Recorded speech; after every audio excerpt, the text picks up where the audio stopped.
This light is not good. It's okay. Hey, can you open that? Shabbat Shalom.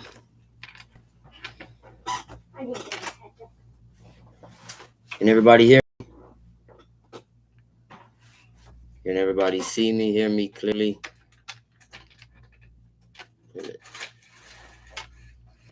Yeah, all the way. As much as you can. All right. Baruch Hashanah. All right. Leave that on. Let's get this party started. And start out with praises and then recite the Constitution of Israel. Stand up right here.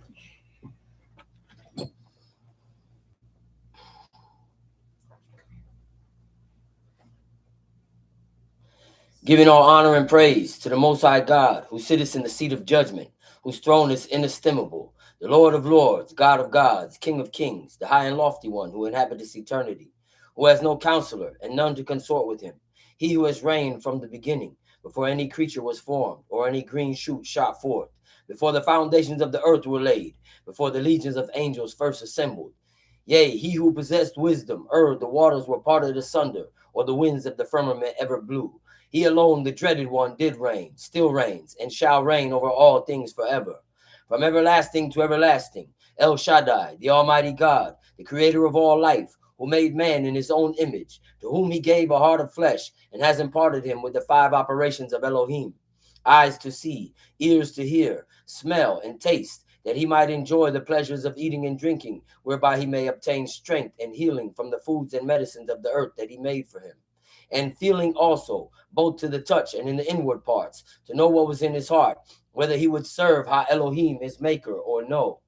And besides these, he endowed him with good sense and reason and speech to interpret the things that are seen and heard, that he might comprehend and articulate his thoughts, becoming fully aware, possessing the power to make sound decisions.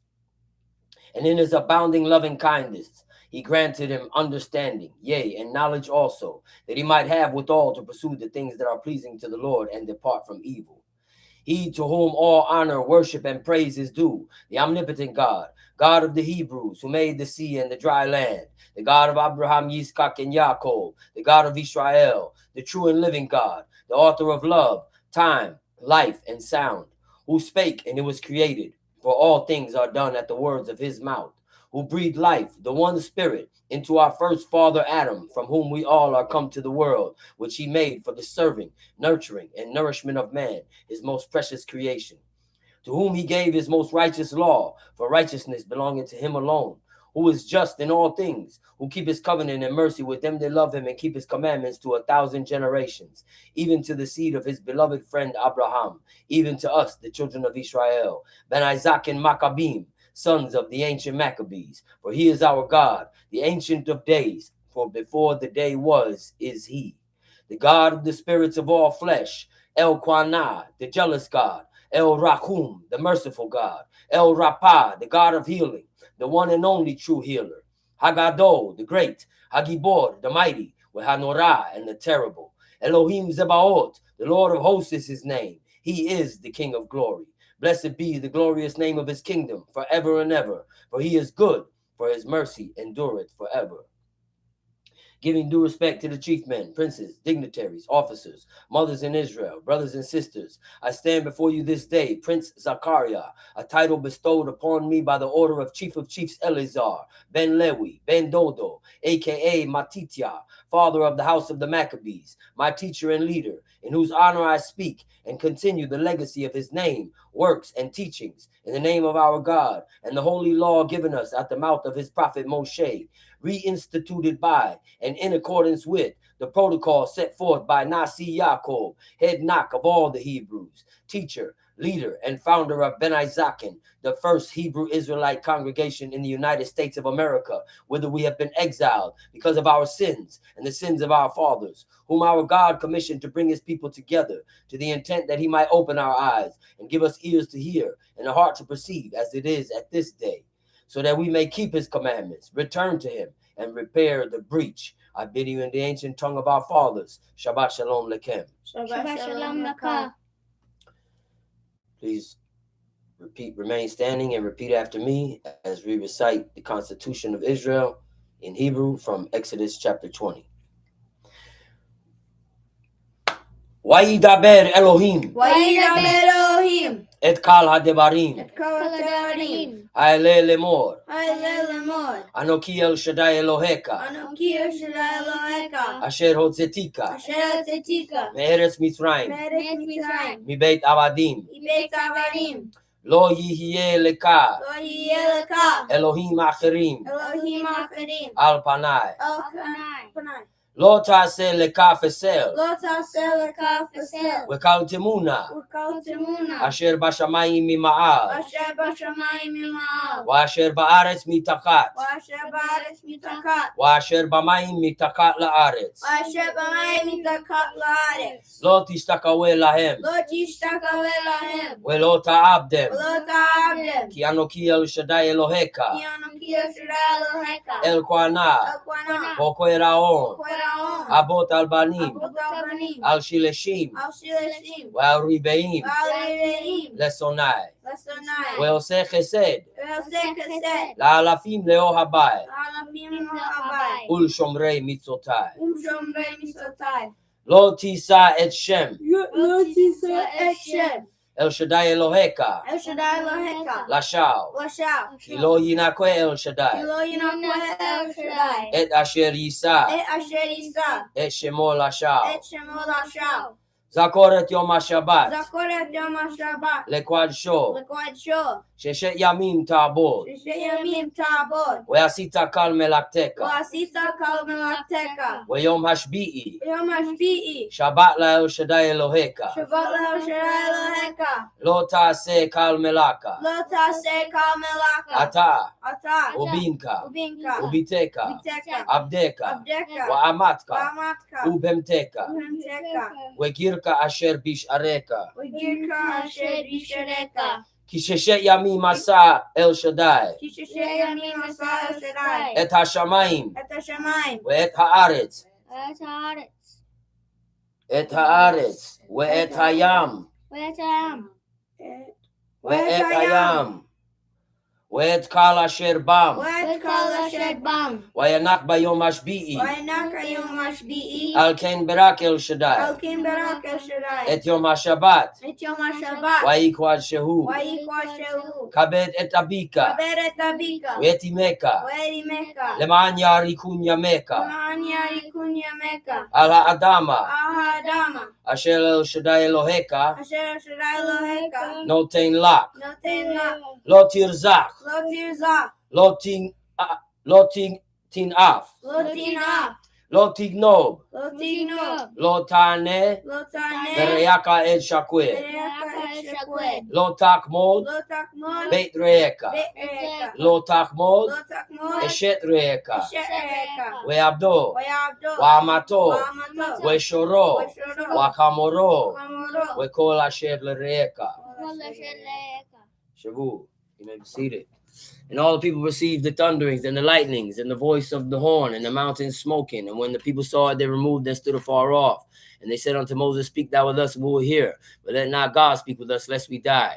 And Moses said unto the people, fear not, for God is come to prove you, and that his fear may be before your faces, that you transgress not.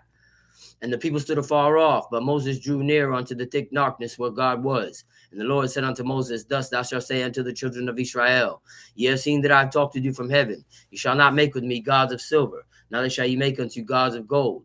An altar of earth thou shalt make unto me, and shalt sacrifice thereon thy burnt offerings and thy peace offerings, thy sheep and thine oxen. In all places where I record my name, I will come unto thee, and I will bless thee. And if thou wilt make me an altar of stone, thou shalt not build it of hewn stone. For if thou lift up thy tool upon it, thou hast polluted it. Neither shalt thou go up by steps unto mine altar, that thy nakedness be not discovered thereon. All right. As we can see, today's lesson is entitled, There is no repentance without making amends. And throughout the book, we see this theme that God is trying to teach us, that if we want to, well, let's just say this. First, the act of repenting is not only to feel sorry for our sins, because if we truly feel sorry, it is because we broke the covenant. We made a breach of trust with our God. We betrayed our God. And that feeling should also be accompanied by a feeling to make amends and go beyond the feeling into action. And so we're not truly repenting. You know, it's not just a feeling that, oh, I feel bad or I feel guilty, I messed up, and we leave it at that. And that's supposed to be enough for God to see how I feel and then feel sorry for me and forgive me. It doesn't work like that. Anything good is not easily attained. And we're talking about life itself. We're talking about gaining favor in the eyes of God to be counted as his people and his saints. Because this life is just a test. This life in the flesh is just a test to see who believes God enough to keep all of his commandments, forsaking our own pleasures and our own heart's lust, to use our free will to do his will, that we may attain our purpose of being created, which is in the image of his eternity, which is to live. And that is not something that you just get from being born or being created by God. This is something that we have to earn in this life, in this trial, in this fleshly trial. And our belief in him will be constantly tested. And this is why he planted the tree of the knowledge of good and evil. This is why he created the adversary, knowing that he would revolt and be cast down or depart from God and fall from grace and his position with God to roam the earth to tempt mankind, so that God can see what's in our hearts, if it's truly in us to bring out the good that he put in us when he breathed the breath of life into us, or if we will be inclined toward the evil, the grain of evil seed that was planted in us when we ate of the fruit of the tree of the knowledge of good and evil, and then go so far in corruption that we cannot return to him. Right? So that's what the test is about. If we are able to fight to do what's right, to be accepted of him, so that we can fulfill our purpose of being created, which is to live forever, right? Because we were created in his image and God is eternal, right? So today we're going to talk about what is true repentance, how to show that, and it must come through making amends. And it starts with making amends also not only with God but with man. And so we're gonna go over some parts starting in the law, because the first sign we see of God relaying this message to us is through the commandments. After he spoke the 10 commandments on the foot of Mount Sinai, through the words of Moses, he taught us, beginning in Exodus chapter 21, as Moses is expounding his statutes and ordinances to the children of Israel present at the foot of Mount Sinai, and giving us laws along with judgments. Another thing we're going to go into today is the definition of mishpatim or mishpat, which is judgment, and then the definition of tzedakah, which is righteousness, right? Because they go hand in hand. And as you heard me mention over and over before, we can't have justice or righteousness without judgment. And this is why God gives us judgments. And the judgments are set for us to be able to make amends for our sins. He told us in Genesis chapter 6, as we've been going over for the past few weeks, and Chief Shama even mentioned it today, about when God made the statement that he will not always punish us for our errors or in our sins. We are flesh. In other words, saying that because we are flesh, we are subjugated to sin. We are prone to sin. But We don't have to remain subjugated. It's a choice. And that's what we learned last week in the lesson about Cain. About Cain, when um, we learned that through God giving the key of life to Cain in correcting and rebuking him concerning the offering, not that he offered the wrong offering, but it was for the wrong intention. And uh, making amends doesn't only come with giving up a sacrifice or giving God something or trying to give God a gift or a man a gift if it's not backed up by a change in behavior that is pleasing to God now, a correction in behavior.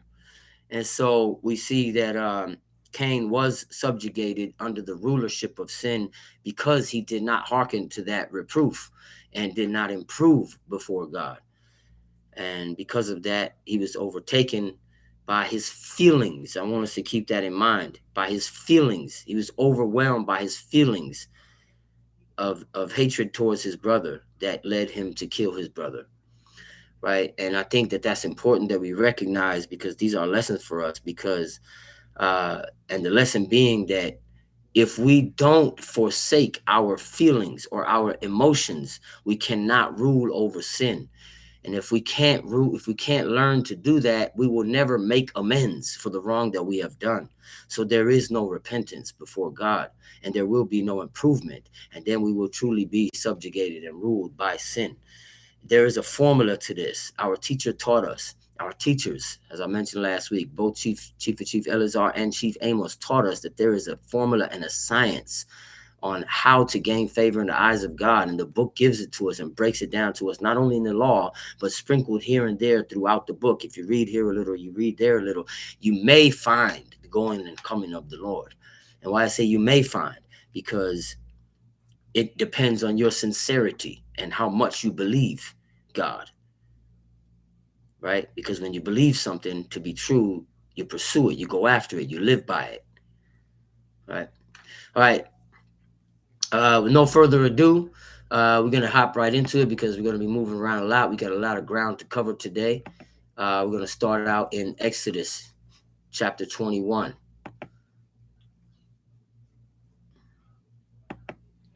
Now these are the judgments which thou shalt set before them. If thou buy a Hebrew servant 6 years, he shall serve, and in the 7th he shall go out free for nothing. If he came in by himself, he shall go out by himself.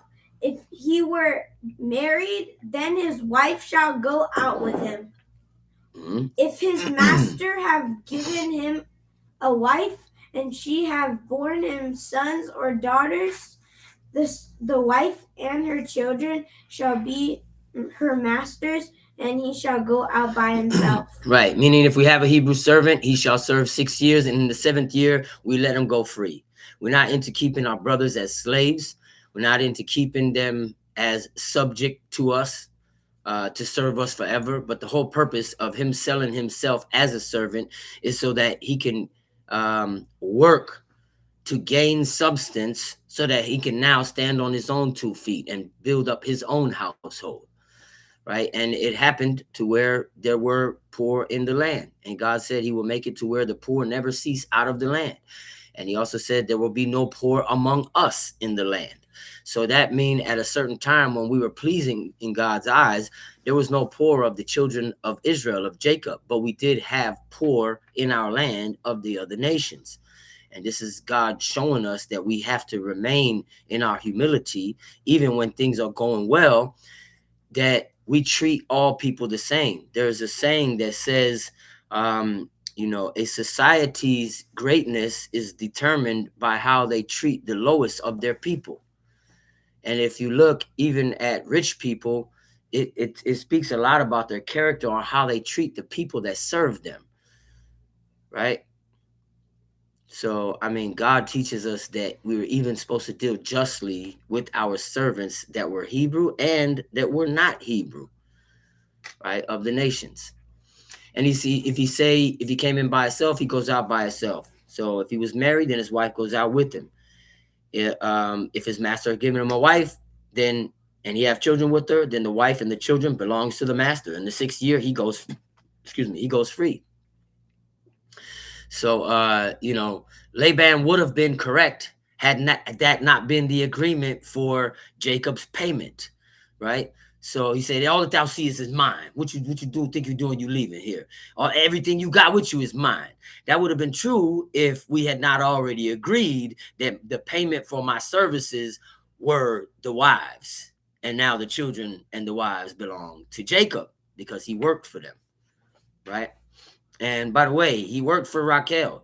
Is not his fault that you tricked him and Laban tricked him and gave him Leah, right? So she came at the default of her father's deception, right? And Jacob still loved her and took care of her. And he loved Raquel more, we know, but still treated her as a wife in righteousness, right? But if the servant shall plainly say, I love my master, my wife, and my children, and will not go out free, Tamshi, verse 6. Then his master shall bring him unto the judges.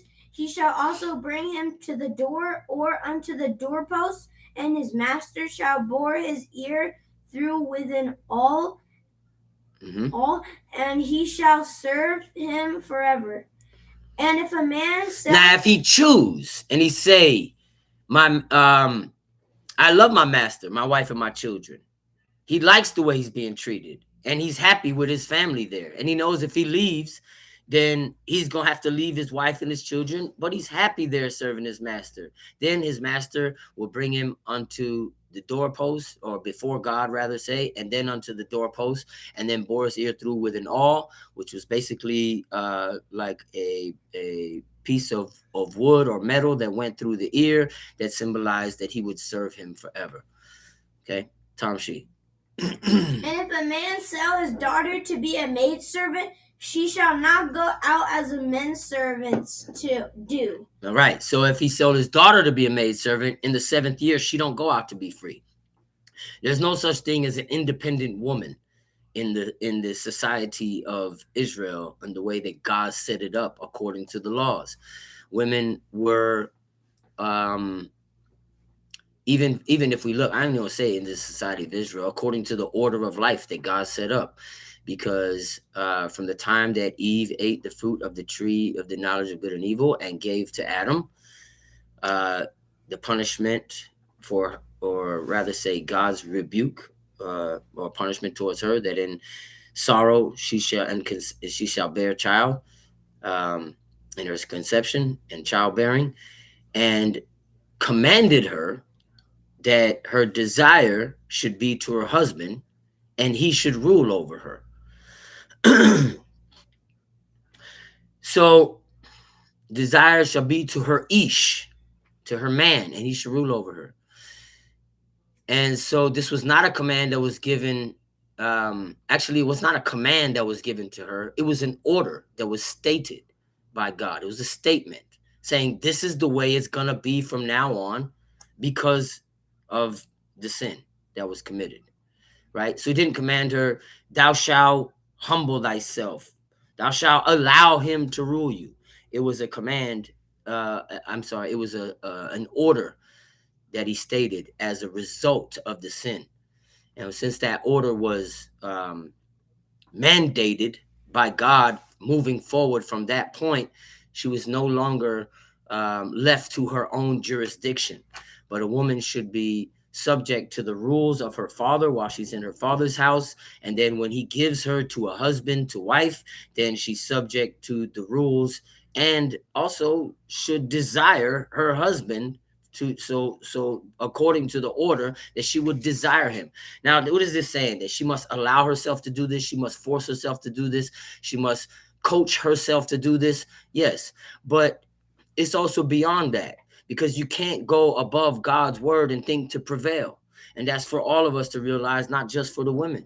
So that if she does not adhere to her husband's commands, or if she does not follow his lead by his rule, whether he's a manly man doing all the jobs of a man or not, you got the man you got.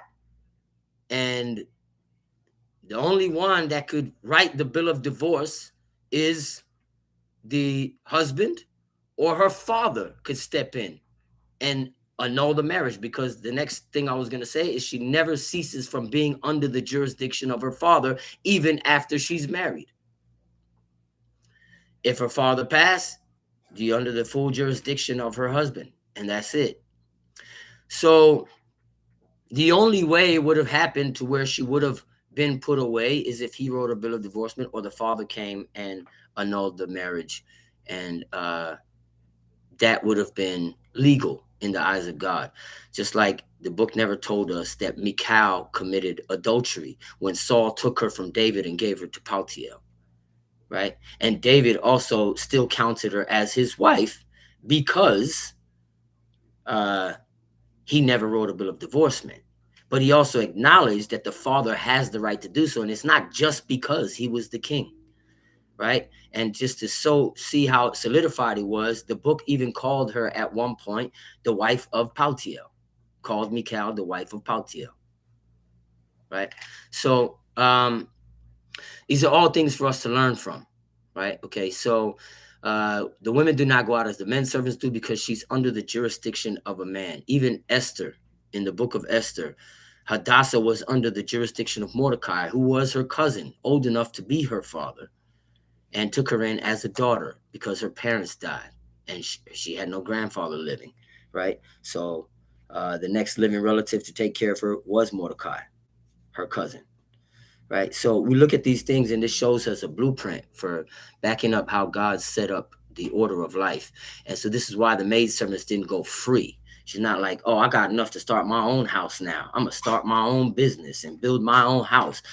You might find that in America. We didn't have that in ancient Israel, right? And so the women should understand that, you have a job, that's all fine, well and dandy. You might not be married. You might not be on your own. You might learn about this way of life after you left your parents' house, or maybe your parents are no longer living and you are not married.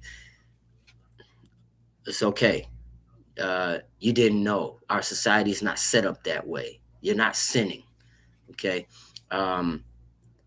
Just dedicate yourself to serving God. And if God see fit, he will put you under the jurisdiction of a man that is going to run his household according to these laws. Should you be in a household where it's not so, this is a case where you need to turn to God and ask God what to do if your father is not alive. If your father is alive, take it to your father and ask God, right, for counsel. And I'm not going to speak too much going off into those cases, but just to make this point of why the maidservants did not go out as the men servants do. If she please not her master, who hath espoused her to himself, right, then he shall let her be redeemed. I'm just giving you translation from Hebrew, right? He shall let her be redeemed, which means her family can come and buy her back. To sell her unto a strange nation or a foreign people is what it says. He shall have no power, because that will be unjust, seeing he had dealt deceitfully with her, because that is betrayal. The word for deceitfully is bibigdo, that he had dealt deceitfully with her, or in deceit, or in betrayal, in his betrayal towards her is what it translates to. Bibigdo ba, in his betrayal towards her, right? And so that would be betrayal, because she is of our own people. How you going to take her and sell her to a strange nation, right? And if he espouse her to his son, he shall deal with her after the manner of daughters. So even though she was his servant, once he give her to his son to marry, now he treats her just like a daughter, no longer like a servant.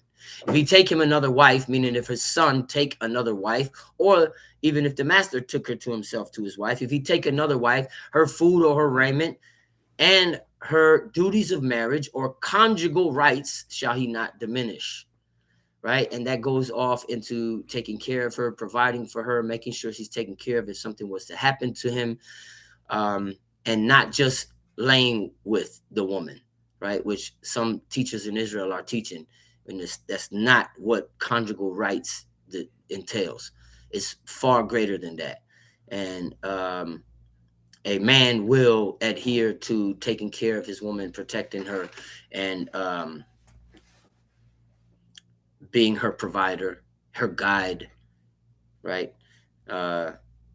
According to the laws of God, right? If he fears God. And if he do not these three unto her, then shall she go out free without money. Then she goes out free without money. Right? Okay. Everyone's getting rough, bro. Okay. From here, I want to go to Exodus chapter 22. Okay. Now here's where we're going to get into restitution.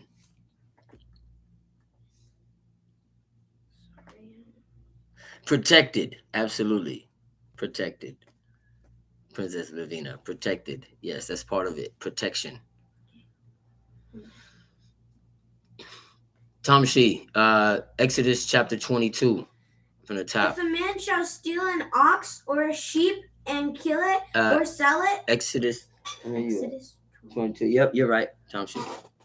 Kill it or sell it, he shall restore 5 oxen for an ox and 4 sheep for a sheep. Right. So restitution, making amends.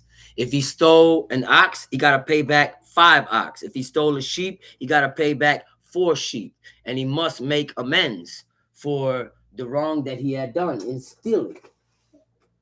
And he must make it good. Making amends with man first. Right?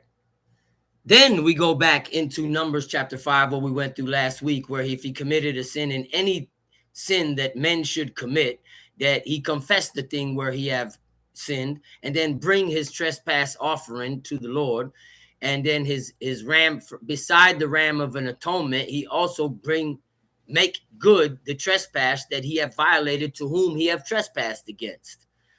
And if it be a thing stolen, then it would be in any other case than a stolen ox or a sheep, then it would be the principal plus the 5th part, which is 20%, 1/5 of whatever the value of the thing that was stolen or deceitfully gotten, or the trespass, right? And that is if it's a thing. If it's not a thing, we're going to learn today on the ways that we must make amends.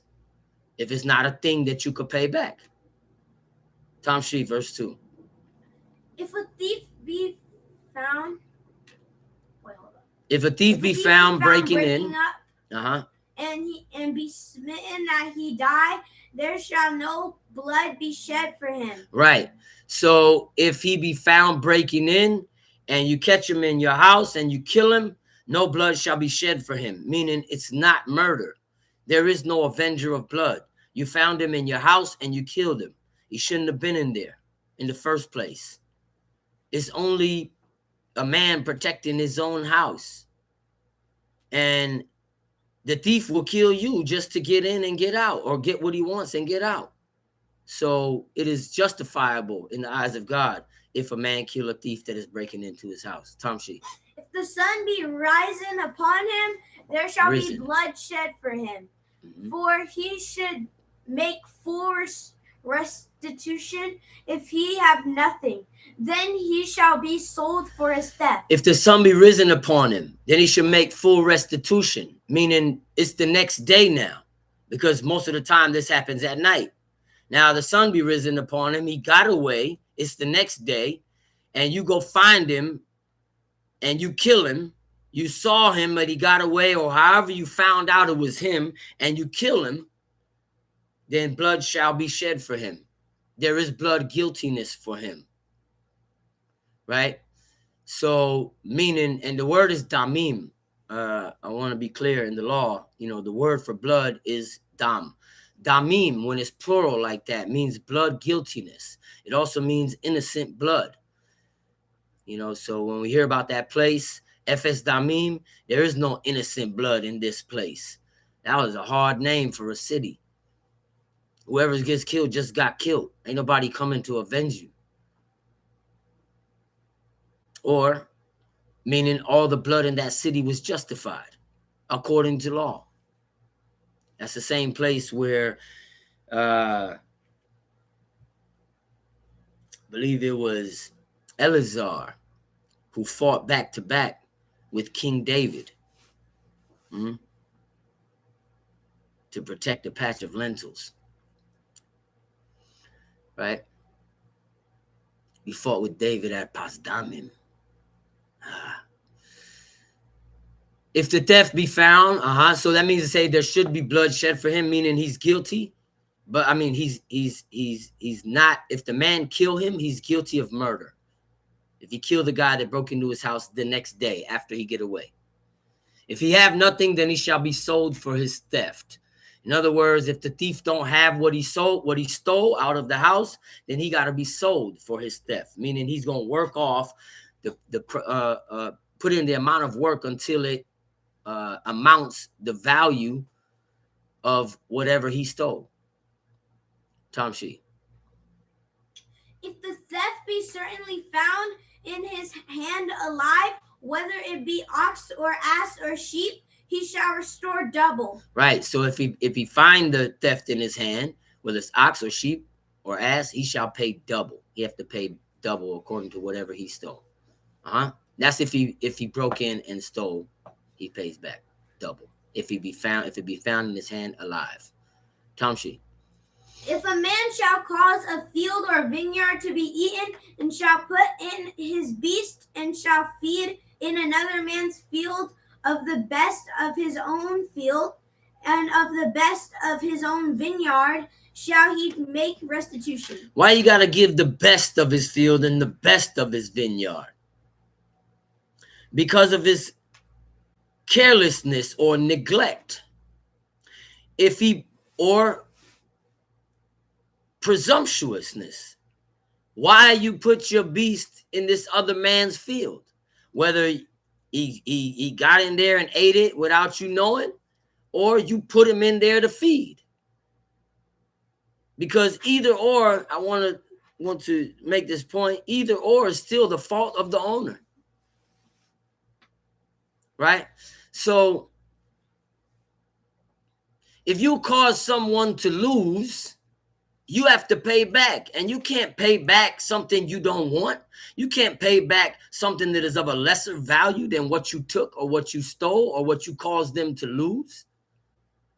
That's why I said the best of his own vineyard shall he make restitution, the best of his own field.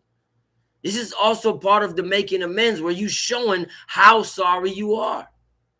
I'm not just going to give you this many sheaves because my ox ate up this much of your field. I'm going to give you this many of the best of my grain, the best of my field. Tom Shee. If fire break out and catch in thorns, so that the stacks of corn or the standing corn or the field be consumed therewith, he that kindled the fire shall surely make restitution. If a man shall deliver unto his neighbor money or stuff to keep, and it be stolen out of the man's house, if the thief be found, let him pay double. Right? So same thing if he caused a fire to break out, then the one that kindled the fire shall surely make restitution. And again, whether he meant to do it or not, it's his fault. And you got to pay back. Because I've heard people say a lot, but I didn't mean it. Oh, it's okay. Hey, everybody, he didn't mean it. Never mind then. Just forget it ever happened. That's not the way it goes. We have to learn to take accountability for our actions. It goes so far into how you make people feel with the words that we say or the treatment that we treat them with. It's not about, hey man, it ain't my fault he feel like that. And he feels away because of something I said or did. It ain't about, oh, well, it wouldn't have bothered me if somebody said that in my presence. We can't expect everybody to be the same as us, or to react the same way, or to have that same fortitude or that same toughness, right? 9 times out of 10, that's a cop-out, because when the same thing happened to that individual, they don't like it either, right? We just need to learn to be honest with ourselves and consider, And making amends goes a long way. It goes a long way, because we were talking about nurturing the week before last, and it goes into, you know, even amending fragile relationships, right? So when we come to God to serve him in truth and we want to gain favor in his eyes, walking in his ways is a main part. We just heard it today, Chief Mikael breaking down, what does the Lord thy God require of thee? But to fear the Lord thy God, right? To walk in his ways, then to love the Lord thy God with all thy heart, with all thy soul, with all thy might, right? So, or to serve him, rather say, with all thy heart, with all thy soul, with all thy might. And you're not going to fear, you're not going to walk in his ways without fearing him. You're not going to love him without walking in his ways. And you're not going to serve him with all your heart and with all your might and all your soul if you don't love him. So, and I keep making this point over and over, because we need to realize that in order to love God, I must love myself. In order for me to love I must love my neighbor. In order for me to love myself, to be able to love my neighbor, because if I don't love myself, I'm not able to love my neighbor. And that how we love ourselves is by keeping the commandments, because this is what gives life to your soul, to your spirit, to your life, to your person. And so that is the greatest display of love towards yourself. If we break the commandments, this is hatred toward ourselves, right? So all these things I just mentioned go hand in hand and in that order. So we have to realize that we have to hold ourselves accountable first. And you do that by first accepting the guilt and confess what we have done, and then begin the process of making amends. Right? So first, if the man didn't admit that he lit the field on fire, he's never going to make it good. He's never going to make restitution. And unless there's two witnesses, then what? He just gets away with it? Is that what we think? Nobody gets away with nothing. There is no sin that goes unpunished, because every sin is a choice. Yes, even if it was done by neglect, that was a choice. You chose to neglect. You chose to not be mindful of your actions. And then you choosing not to hold yourself accountable, to admit and humble ourselves and admit what we've done wrong, and then make amends. So where is the repentance? Tom Sheed.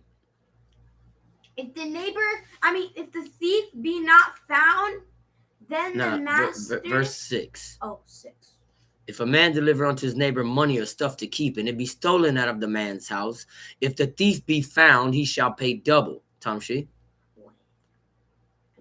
In verse 7, if the thief be not found, then the master of the house shall come near unto God to see whether he had put his... Are you not following along? If okay, verse 7.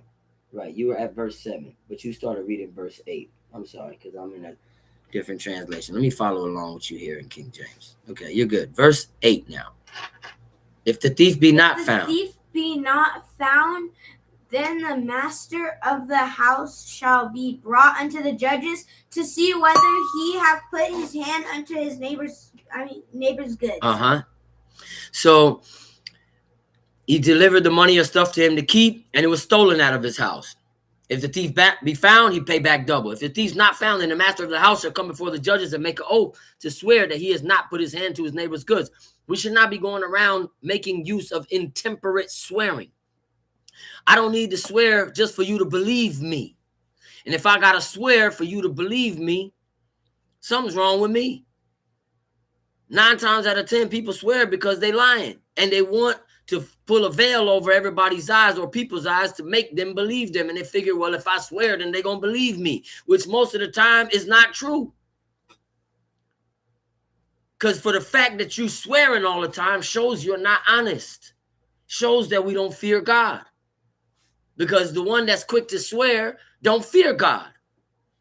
because you should never be quick to swear, because that's making an assumption that you know everything about this situation and you are 100% right and you put your life on the line for it. And we should be careful with that, because even if you're a witness, you have to take in consideration there may be a certain part that I missed. There may be certain things that I don't know that are beyond what I saw or what I heard.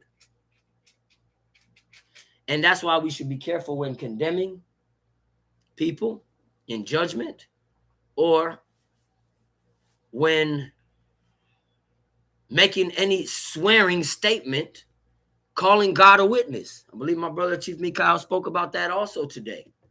You're calling God a witness to something that could possibly be a lie because you're not 100% sure. And for somebody to say, I'm 100% sure, watch yourself. We are rarely 100% sure about anything in this life.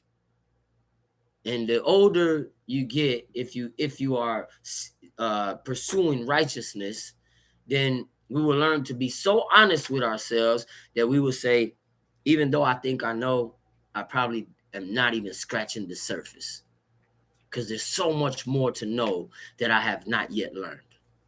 And with that type of humility, you won't swear before God. Also, here's another perspective. If I'm telling the truth, why I need to swear? The truth needs no defender. What do I need to swear for if I know I'm telling the truth? The only cases that we were commanded to swear was this case here, and in another case where his neighbor's ox was hurt or driven away, no man seeing it. Then the oath of the Lord shall be between them both. That he does not put his hand to his neighbor's goods, and he shall not make it good. Other than that, there was nothing that we were commanded to swear about in the law. We got to be mindful. Stick to what the book says. Speak like the book speaks. That's why it pays to read every day.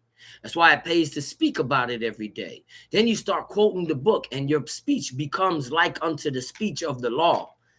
And you won't be swearing all the time, because you know there's only 2 cases where God commanded us to swear. For every manner of trespass, whether it be for ox, for ass, for sheep, for raiment, or for any manner of lost things, which another challengeth to be his, then the cause of both parties shall come before the judges, and whom the judges shall condemn, he shall pay double unto his neighbor. Right. So, I mean, wisdom is the principal thing here, right? So all manner of trespass. Don't shake it, okay. For all manner of trespass, whether it be for ox or for ass or for sheep or for raiment or for any manner of lost thing, and whichever challenge it to be his, then those parties come before the Most High, which means they would take it before the tabernacle. And whom the judges shall condemn, right? And also what it says here in Hebrew is, Wayarshiyun Elohim, he shall come before the judges, or come before God, which they would come either before the judges of the people or before the tabernacle. And some cases, the judges would judge, and whomever they condemned, he paid double to his neighbor. You say, hey, you were responsible. You got to pay back double. They're going to determine whether he put his hand to his neighbor's goods. Okay. Tamshi. If a man deliver unto his neighbor an ass or an ox or a sheep or any beast to keep it, and it die or be hurt or driven away, no man seeing it, then shall an oath of the Lord be put between them both, that he hath not put his hand unto his neighbor's goods, and the owner of it shall accept thereof, and he shall not make it good. Right. So if no man saw what happened to it and it died or was hurt or driven away, Then he swears that he did not put his hand to his neighbor good, and his neighbor shall accept it. And there's no grudges after that. There's no, yeah, I think he still stole it. Once, I think he still sold it. I think he ate it. Whatever he swore to, it was accepted. You know why? And this is something we got to come to terms with. God is the judge. If I trust God that he is righteous and just in all things, even if I lost my ram, my ox, or whatever that I delivered my neighbor to keep, even if he was lying, it's still just in God's eyes. Even if because he's not going to get away with it, God is just. And my thing or our thing should not be, yeah, I hope he pay. Watch, he gonna learn his lesson. Our thing should be, why did God cause this to happen to me? What did I do wrong? That my ox or my ass or my sheep was driven away or hurt or died or stolen or whatever the case was.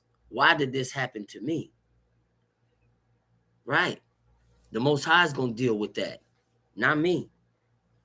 And this is where we need to be more self-reflective of ourselves, because there's no sin that goes unpunished.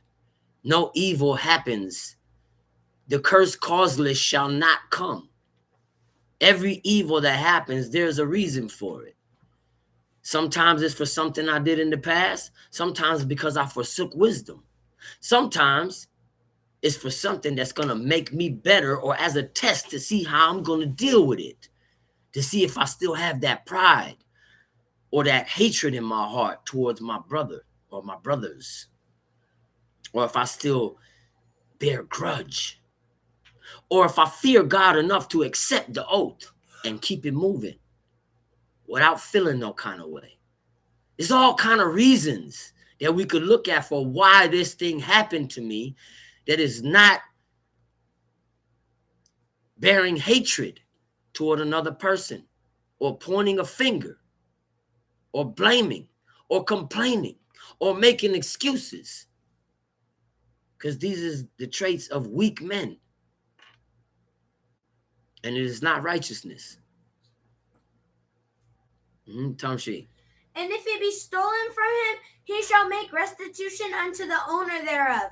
If it be torn in pieces, then let him bring it for witness, and he shall not make it good that which was torn.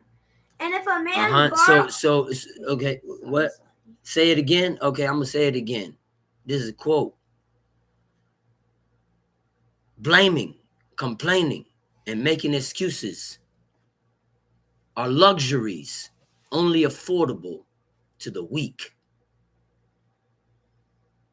And all of that is driven by pride. None of it is humility. Because with humility comes gratitude. And if I'm thankful, I won't complain. If I'm humble, I won't blame. I hold myself accountable. If I'm grateful and I'm thankful, I won't make excuses for myself. I hold myself accountable and know that everything that I did is a choice. Right? Then if a man borrow aught of his neighbor and to be hurt or die, and the owner thereof be not with it, he shall surely make it good, because the owner wasn't there to see what happened. If it was torn in pieces, excuse me, I skipped the verse. If it was torn in pieces, let him bring it for witness. He shall not make good that which was torn. Show what happened to it. Don't just tell me, hey man, you remember you left your laptop over here? Yeah, it got broke, man. And yeah, so I don't have it no more. So you ain't gonna show me the broken laptop? You ain't gonna show me and then tell me how it got broken? Or if you don't know, you can at least show it to me to show me it got broken? Because these wasn't just, hey man, brother, it was talking about oxes and asses, brother. Don't be talking about no laptop. Don't be bringing that up. I ain't responsible for the laptop. It says oxes and ass, man. It's talking about animals. Really? Is that what we're doing here? We're not adhering to these as principles of righteousness. And we're just gonna say, well, if it wasn't an animal, then I ain't gotta make it good. Is that how we gonna carry it? That's not righteousness. That's not holding ourselves accountable. So you got to bring it for witness and show that it's broken. Well, I ain't got to show that to just for him to believe me. Yes, you do. Who you? That we should just believe and take your word for everything. This is righteousness, man. And if a man borrow aught of his neighbor, aught, and it hurt or die, or the owner thereof being not with it. When nishbar, it don't see. We look at this verse in English and we say, see, it gotta be a beast, man. It gotta be a beast. Because it say if it be hurt, your laptop can't get hurt. Nishbar does not only mean hurt, it means broken. Or met, or it died. So it could have been something living. Then the owner of it shall surely make restitution. Shalem ye shalem. He shall surely make it good. He shall surely pay it back. He shall surely make restitution. There's no repentance for sins, man, without making amends for the wrong that was done. If the owner thereof be with it, he shall not make it good. Because if it's a hired thing, it came for his hire. The owner saw what happened. I was there. I saw what happened to the ox. I saw when such and such slipped and landed on top of the laptop and it broke. I know what happened. I saw what happened. I don't expect you to make it good. I was there, which means I'm also in liability because I could have done something about it. I should say, hey, move it from there so that nobody trips and falls on it. I'm still liable because I was with it. There's responsibility and accountability to be taken because the owner was with it. This is what the law is teaching us. And if the owner was not with it, or if it came for his hire, meaning you got paid, he rented it off for you. He hired it and paid you, so you got paid. If something happened to it, you got your pay. What's right is right, what's just is just, man. Let's stick to what the law say. All right. Now, these are all physical judgments that we could do to make amends with a material item, with material things, or with living things that you could pay back to show that I'm sorry for my sin, to make amends with man first and God. Right? Proof backing up the statement that there is no repentance without making amends. You can't tell me you feel bad or we can't turn to God and start confessing like I feel so bad, crying during confessions, but I ain't make no amends to the people I've wronged. That's lip service, and those are crocodile tears. And that's what our fathers did in the book when they kept coming and bringing their offerings to God and then going back and doing the same thing over and over again. That's why he despised our feast days and our offerings, because we came to him with these offerings as a people that wanted to serve him. But then right after, we go back and commit iniquity, presumptuous sin again, over and over. God said, you know what? I'm doing away with your feast days now. I ain't going to accept your offerings no more. Matter of fact, I'm going to take away the priesthood. Now you ain't got nobody to join you to me. You got to do that for yourself now. Ain't no priest. Ain't no priesthood. Matter of fact, I'm going to kick you out of this land. Ain't no temple. You're going to be strangers. Since you want to be like them, you're going to live amongst them. And see how you fare when it comes time that you want to return to me, because you really ain't happy there, because you don't like it. See how difficult it is to do the law when you had it easy when we was in our land, when we were in charge, and you could choose to do whatever you want. Now you got to make all these sacrifices. I heard my brother say something today. You know, I guess I just ain't going to have that job. But if it's going to compromise me completing the law, fulfilling the law, and so be it. That's what it is. These are the sacrifices that we make for God. But we're only in this predicament because of our sins. We didn't have to choose between a job and serving God in our own land. And you know what our problem is? We're still not making restitution. We're still not making amends. We're still not paying back. We're not making it good with a man. We're bearing grudge. We have hatred towards each other. and yet we expect God to accept that we're returning to him? That's backwards, man. It don't go like that. God's not going to accept that. We're going to find out and see what is acceptable. Let's go to Genesis chapter 33. Let's first look towards our patriarch, Jacob, for what it looks like to make amends. Genesis chapter 33. You need to read swiftly, okay? And Jacob lifted up his eyes and looked, and behold, Esau came, and within him 400 men, and he divided the children unto Leah and unto Rachel and unto the two handmaids. Right, so Jacob coming to meet with Esau. Esau got 400 men with him. He got an army of the men that he conquered by himself, him and his servants, because we know that they had servants.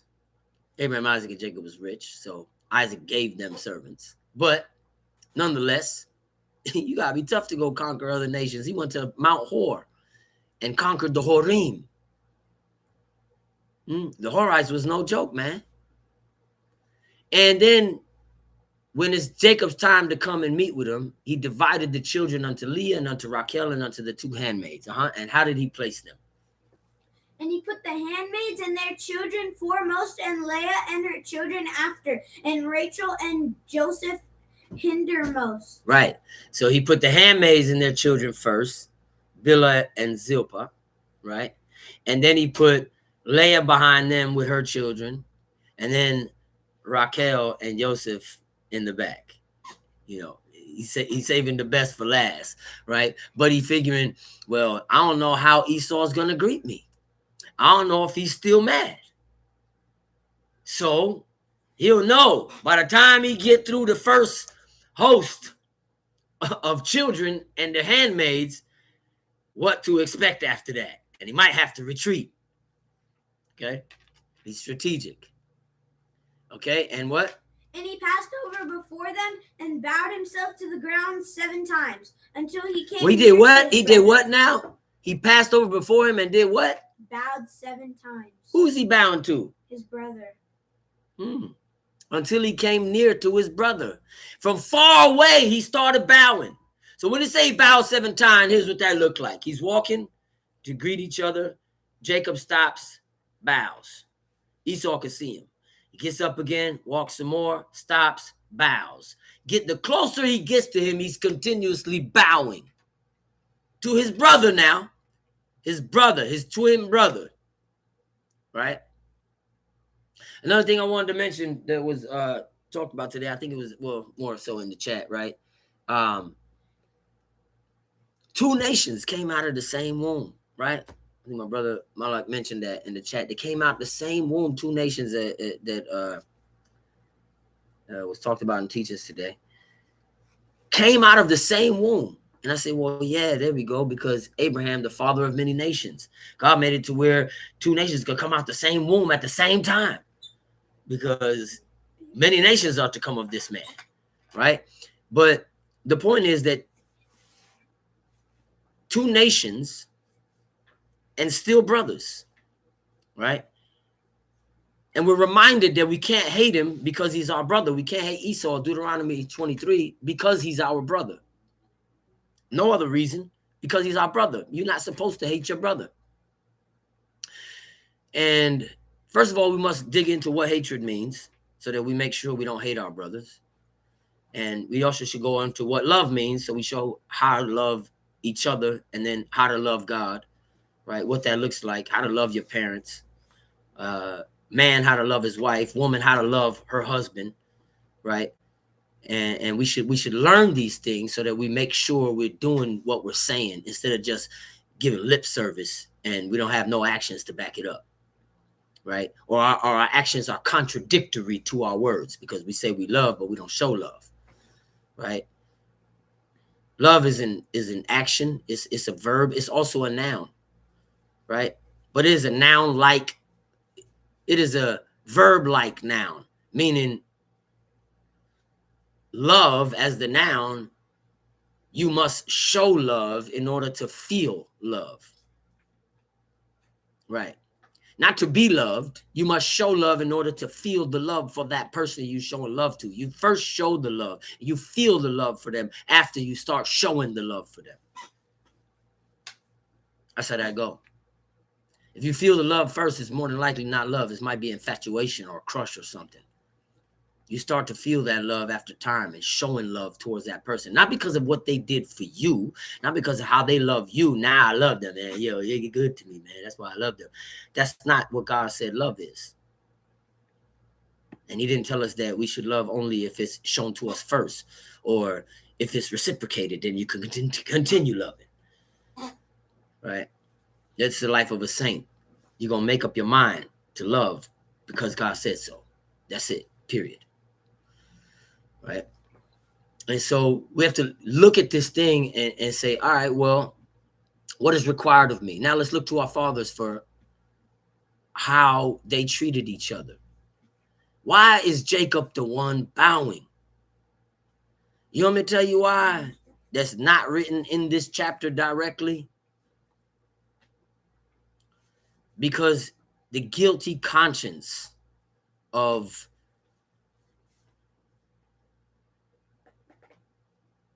stealing the blessing.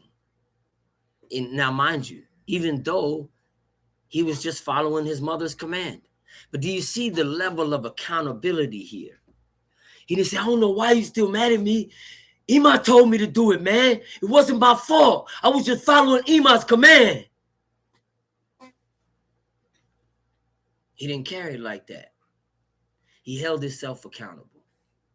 He felt guilty for the reason why his brother hated him.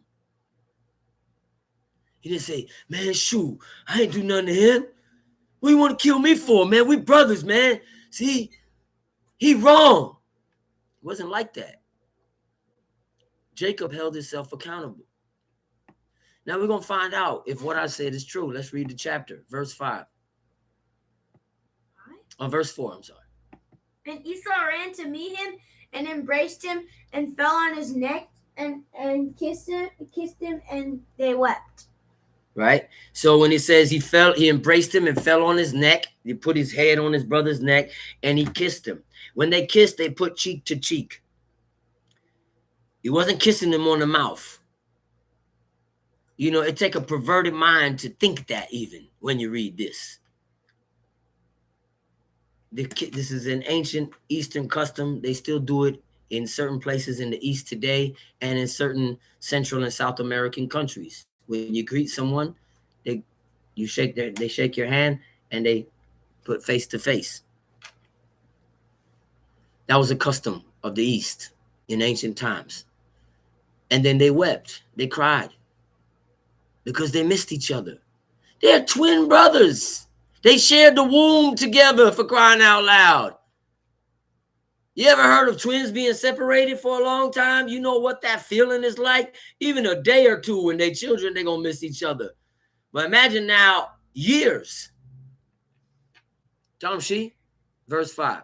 And he lifted up his eyes and saw the woman and the children and said, who are those with thee? And he said, the children with God hath graciously given thy servant. So Esau lifted up his eyes. He saw the women and children. He said, what are these? He said, these are children that God graciously given thy servant. He didn't say me or thy brother. Jacob called him his servant. He's showing submission to his older brother. Well, his twin, but Esau being older. Tamshi. Then the handmaidens came near, they and their children, and they bowed themselves. And Leah also with her children came near and bowed themselves. And after came Joseph near and Rachel, and they bowed themselves. And that was under the command of Jacob. He commanded all of his women and children to bow to his brother. You try that. Tell your woman bow to your brother. I ain't bowing to him. She might not even bow to you. But they followed Jacob because he was a real man and God-fearing. And the women, I'm not going to say only the women back there then were different. The men back there were different. The women were real women. The men were real men. Each person played their role. The reason why we have a problem today is because the men won't let the woman play their role, or she got to step up and play the man's role because he ain't playing his role. And then he blame her for not playing her role. Our problem is neither one is playing their role according to the order of life that God set up. But the point is that they all bowed, and Jacob commanded them to greet Esau as such. Tamshi. And he said, "What meanest thou by all this drove which I met?" And he said, "These are no fine grace in the sight These of are my what? Lord. These are what? These are to find grace in the sight of my Lord." These are to find grace in the sight of my Lord. That's why they all bowing to you. Uh-huh. And Esau said, "I have enough, my brother. Keep that thou hast unto thyself." Uh-huh. And Jacob said, "Nay, I pray thee, if now I have found grace in thy sight, then receive my present at my hand. For therefore I have seen thy face as though I had seen the face of God, and thou wast pleased with me." You hear that? Do we hear that? Are we paying attention? Listen to how Jacob responded. Esau said, "Hey, I have enough, my brother," because he gets it that Jacob is submitting to him and said, "Man, we are yours. We are all your servants." And Esau says, "Nah, it's cool. I got enough, my brother. Keep what you have to yourself." Jacob says, "No, I pray thee." You got a song you want to sing? What's all that humming going on? That's distracting. Don't do that. Don't do that. You're doing good, man. Don't start going left, all right? All right. And Jacob said, "Nay, I pray thee, if now I have found grace in thy sight, then receive my present at my hand." You know what the word for present is in Hebrew?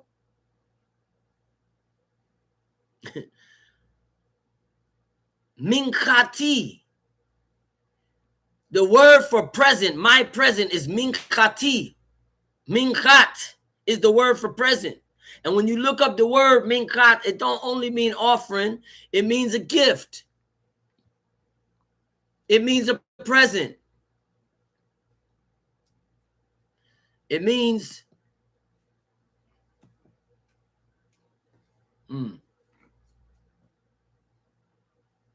tribute, offering, present, gift.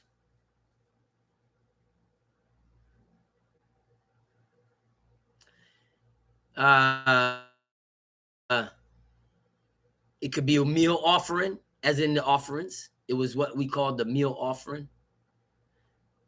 Then I start to think about, why is this used and the word present and gift? Because the logic of the Hebrew language is something that we should consider when we're looking up these words, so that we can understand God's order of life that he set up, and what his judgments entail, and why certain words are used and in offerings, why certain words are used in the law, why the word minchat means present or gift, and also a tribute or an offering, and it is the same word used for the grain offering that we give to God. We give him gifts as a token of our appreciation. We give him our grain as a token of our appreciation for causing our crop to flourish. And that grain that we give to God goes to the Levite. And that's what him and his family eat. It doesn't get burned on the altar.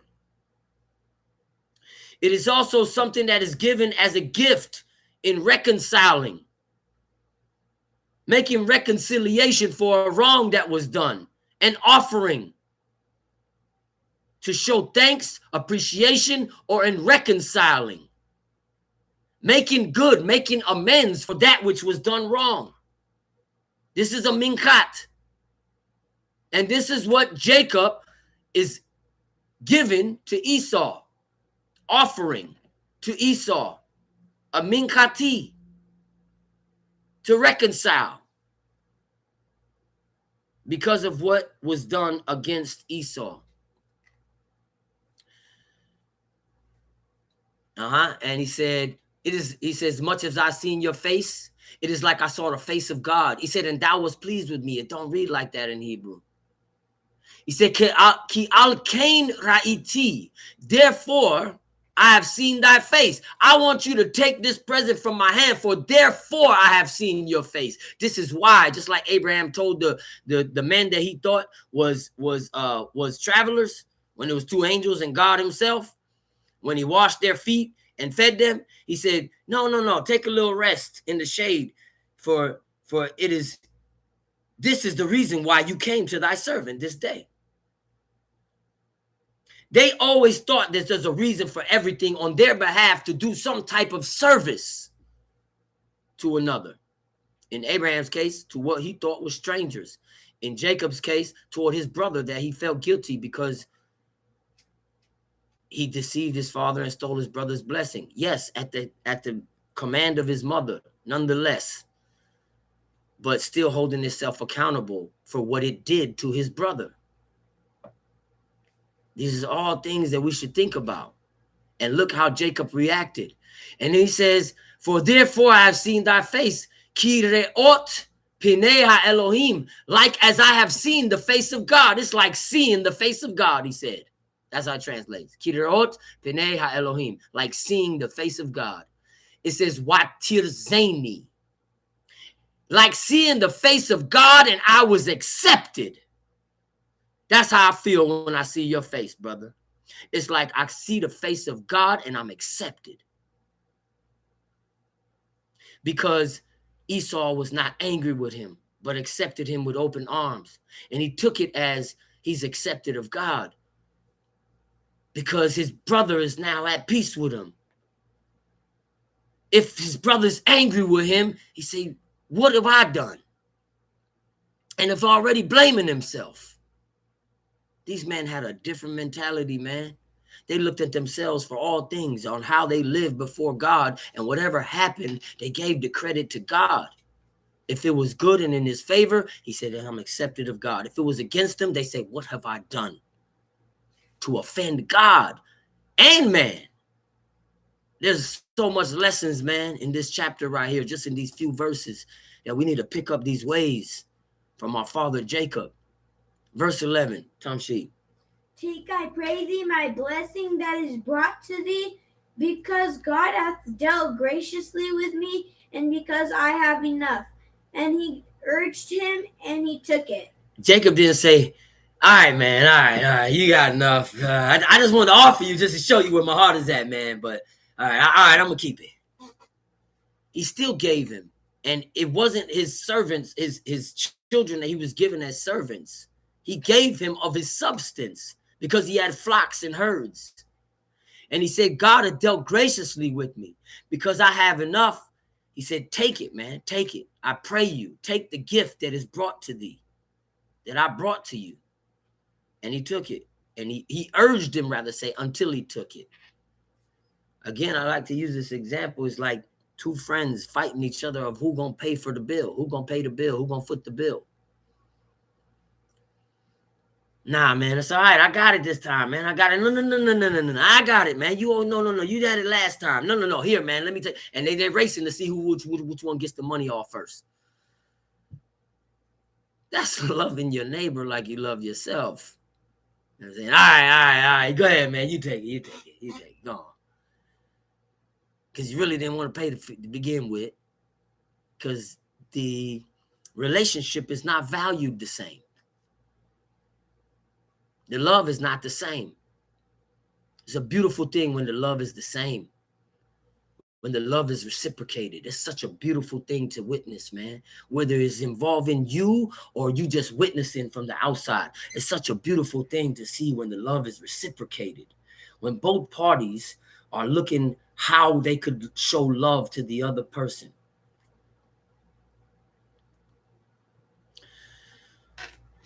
Let's go somewhere else now. Let's go to 1 Chronicles chapter 21.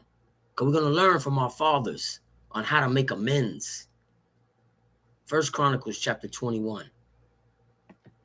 And Satan stood up against Israel and provoked David Louder. to number Israel. And Satan stood up against Israel and moved or provoked David to number Israel.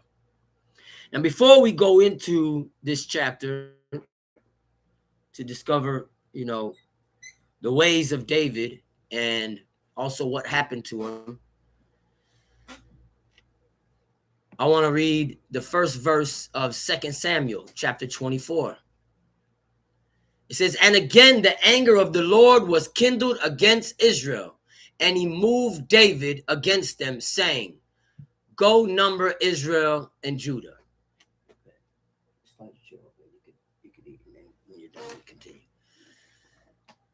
And the anger of the Lord was kindled against Israel, not against David. And he moved David against them, saying, go number Israel and Judah. He moved David against them. Right? Let's just make sure I'm reading the same thing it says in the King James. And again, the anger of the Lord was kindled against Israel, and he moved David against them to say, go number Israel and Judah. In other words, God's anger was kindled against the people, so he moved the king to number them, because knowing that when he numbered the people, how everything is going to transpire, and that the people were going to get banged also. We're going to dig deep into this one because there's a lot of good points in this chapter.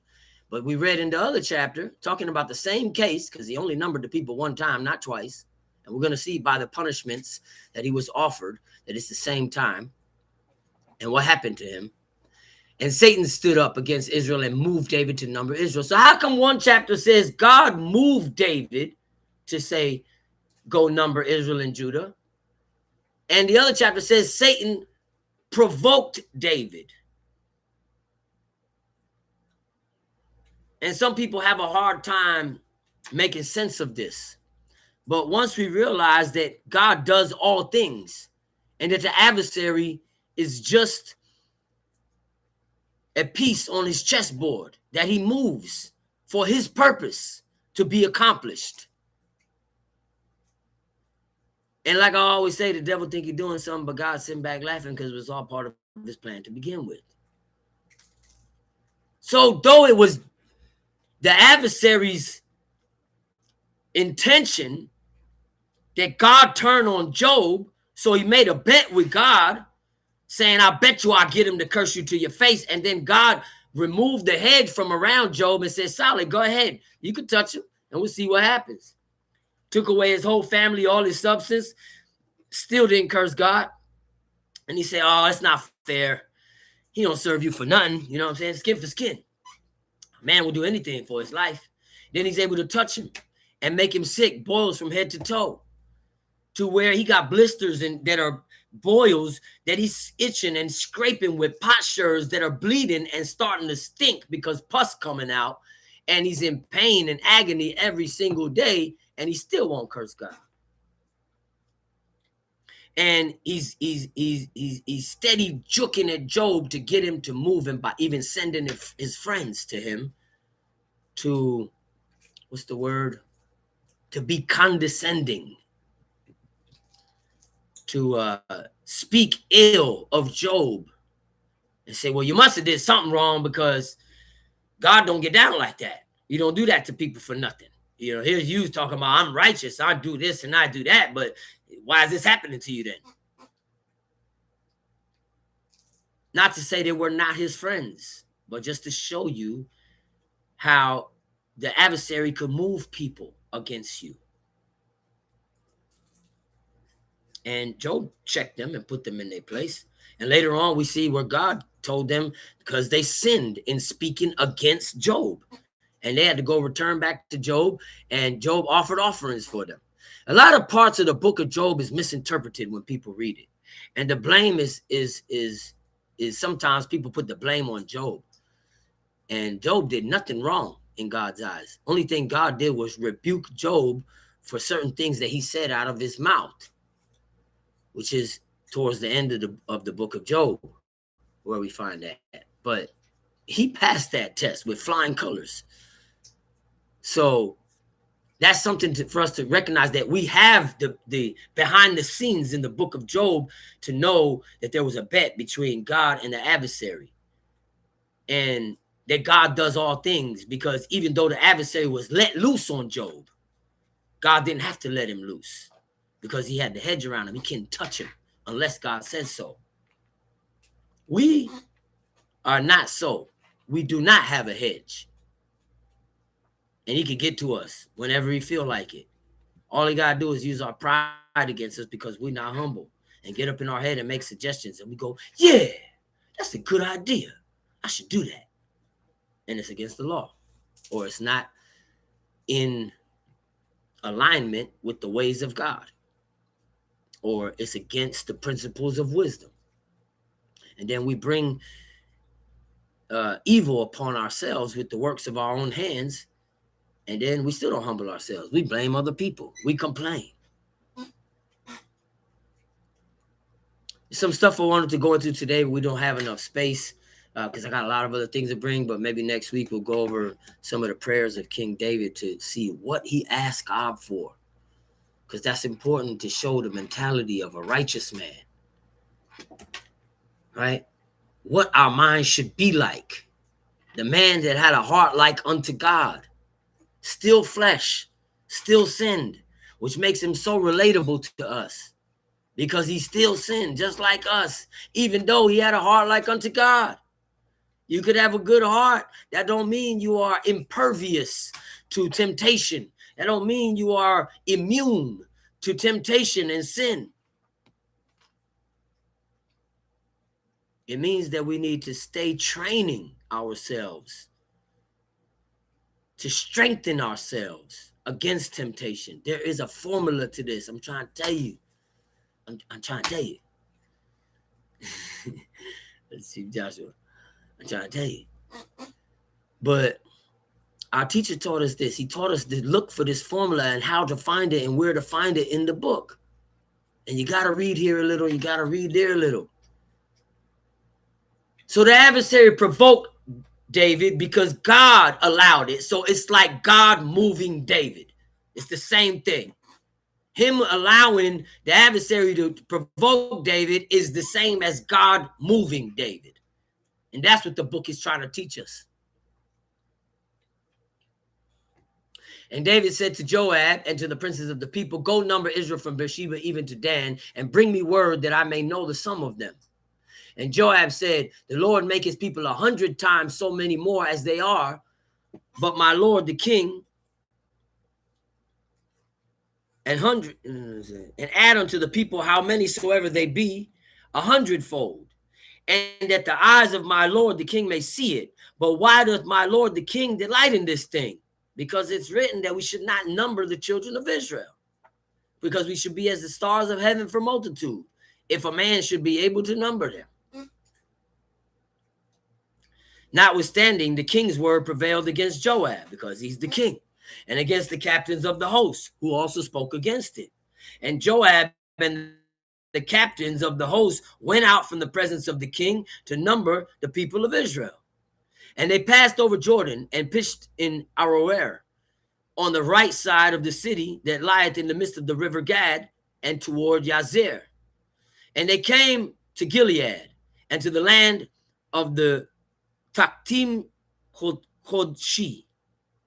And they came to Danyaan, and about to Zidon, and came to the stronghold of Tyre, and to all the cities of the Hivites and the Canaanites, and went about to the south of Judah, even to Beersheba. So when they had gone through all that land, they came to Jerusalem at the end of 9 months and 20 days. And Joab gave up the sum of the number of the people unto the king. And there were in Israel 800,000 valiant men that drew the sword. And the men of Judah were 500,000 men. Right? Gives us a more accurate numbers in I'm sorry. I'm still reading 2 Samuel. I'm supposed to be back in. It gives us more accurate numbers in 1 Chronicles. Let me go back to that. Right.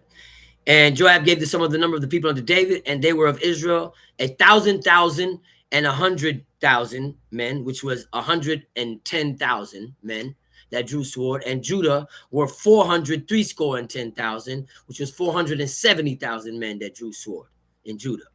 But Lewi and Benjamin counted he not among them, for the king's word was abominable to Joab. So Joab said, man, I'm going to leave out Lewi and Benjamin because I don't want to be guilty for numbering all the children of Israel. I don't think we should be doing this. And God was displeased with this thing. Therefore, he smote Israel. God moved him to do this so that he could smite Israel. And this is where we need to understand the judgment of our God.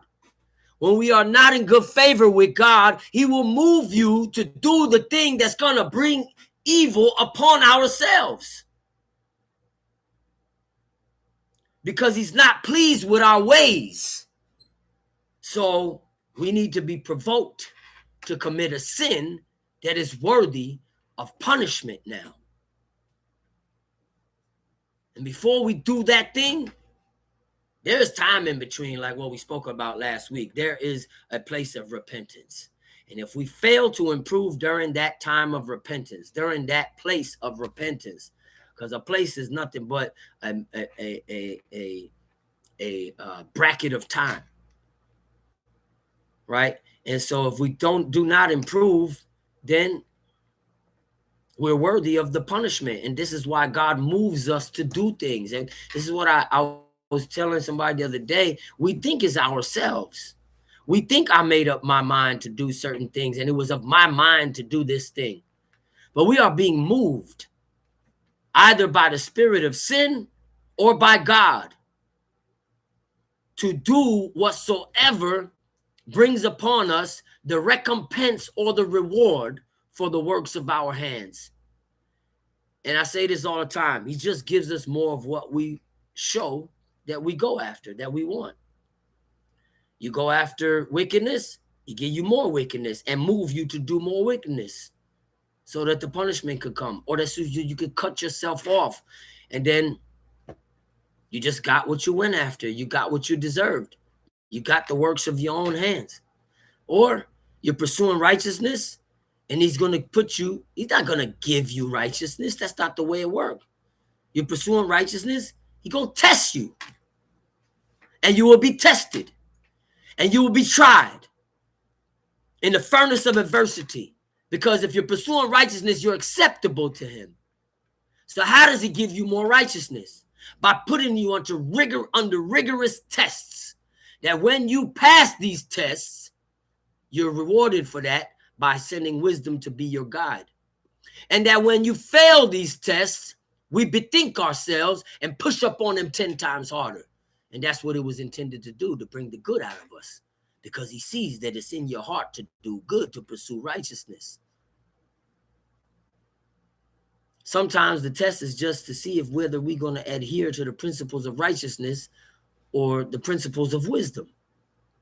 And if we don't adhere to them, we brought the punishment upon ourselves with the works of our own hands. Now, what you do at that point is going to determine if it is truly in our hearts, if we believe God, and if we are humble enough to admit our faults and start making amends.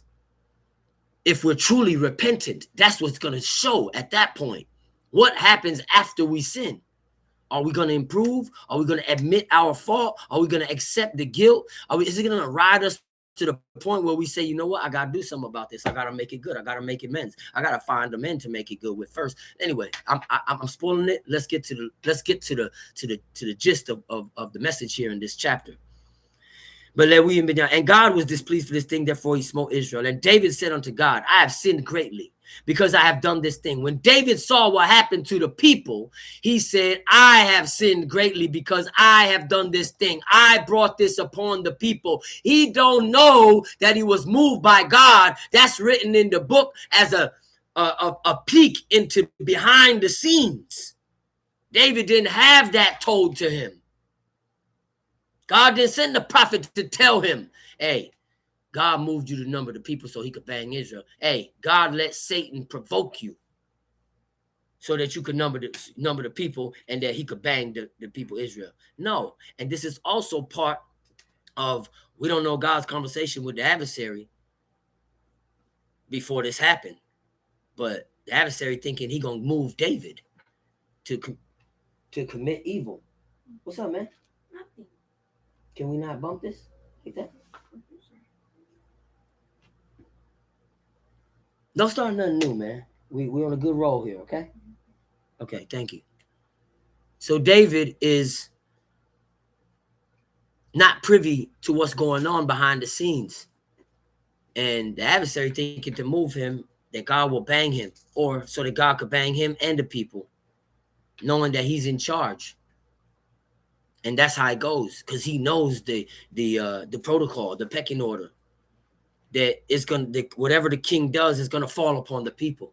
The adversary knows this because it's the same order up in the hierarchy of the angels where he came from. It's the same order. They had angels that are over certain angels, and that's how it went. So he knows the deal. He knows how man is going to be judged.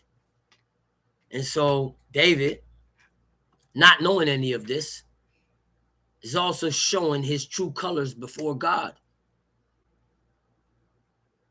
putting the adversary to shame, because your intention was to move him so that he could get banged. And the first thing he did when he saw the people got smoked is take it upon himself to hold himself accountable.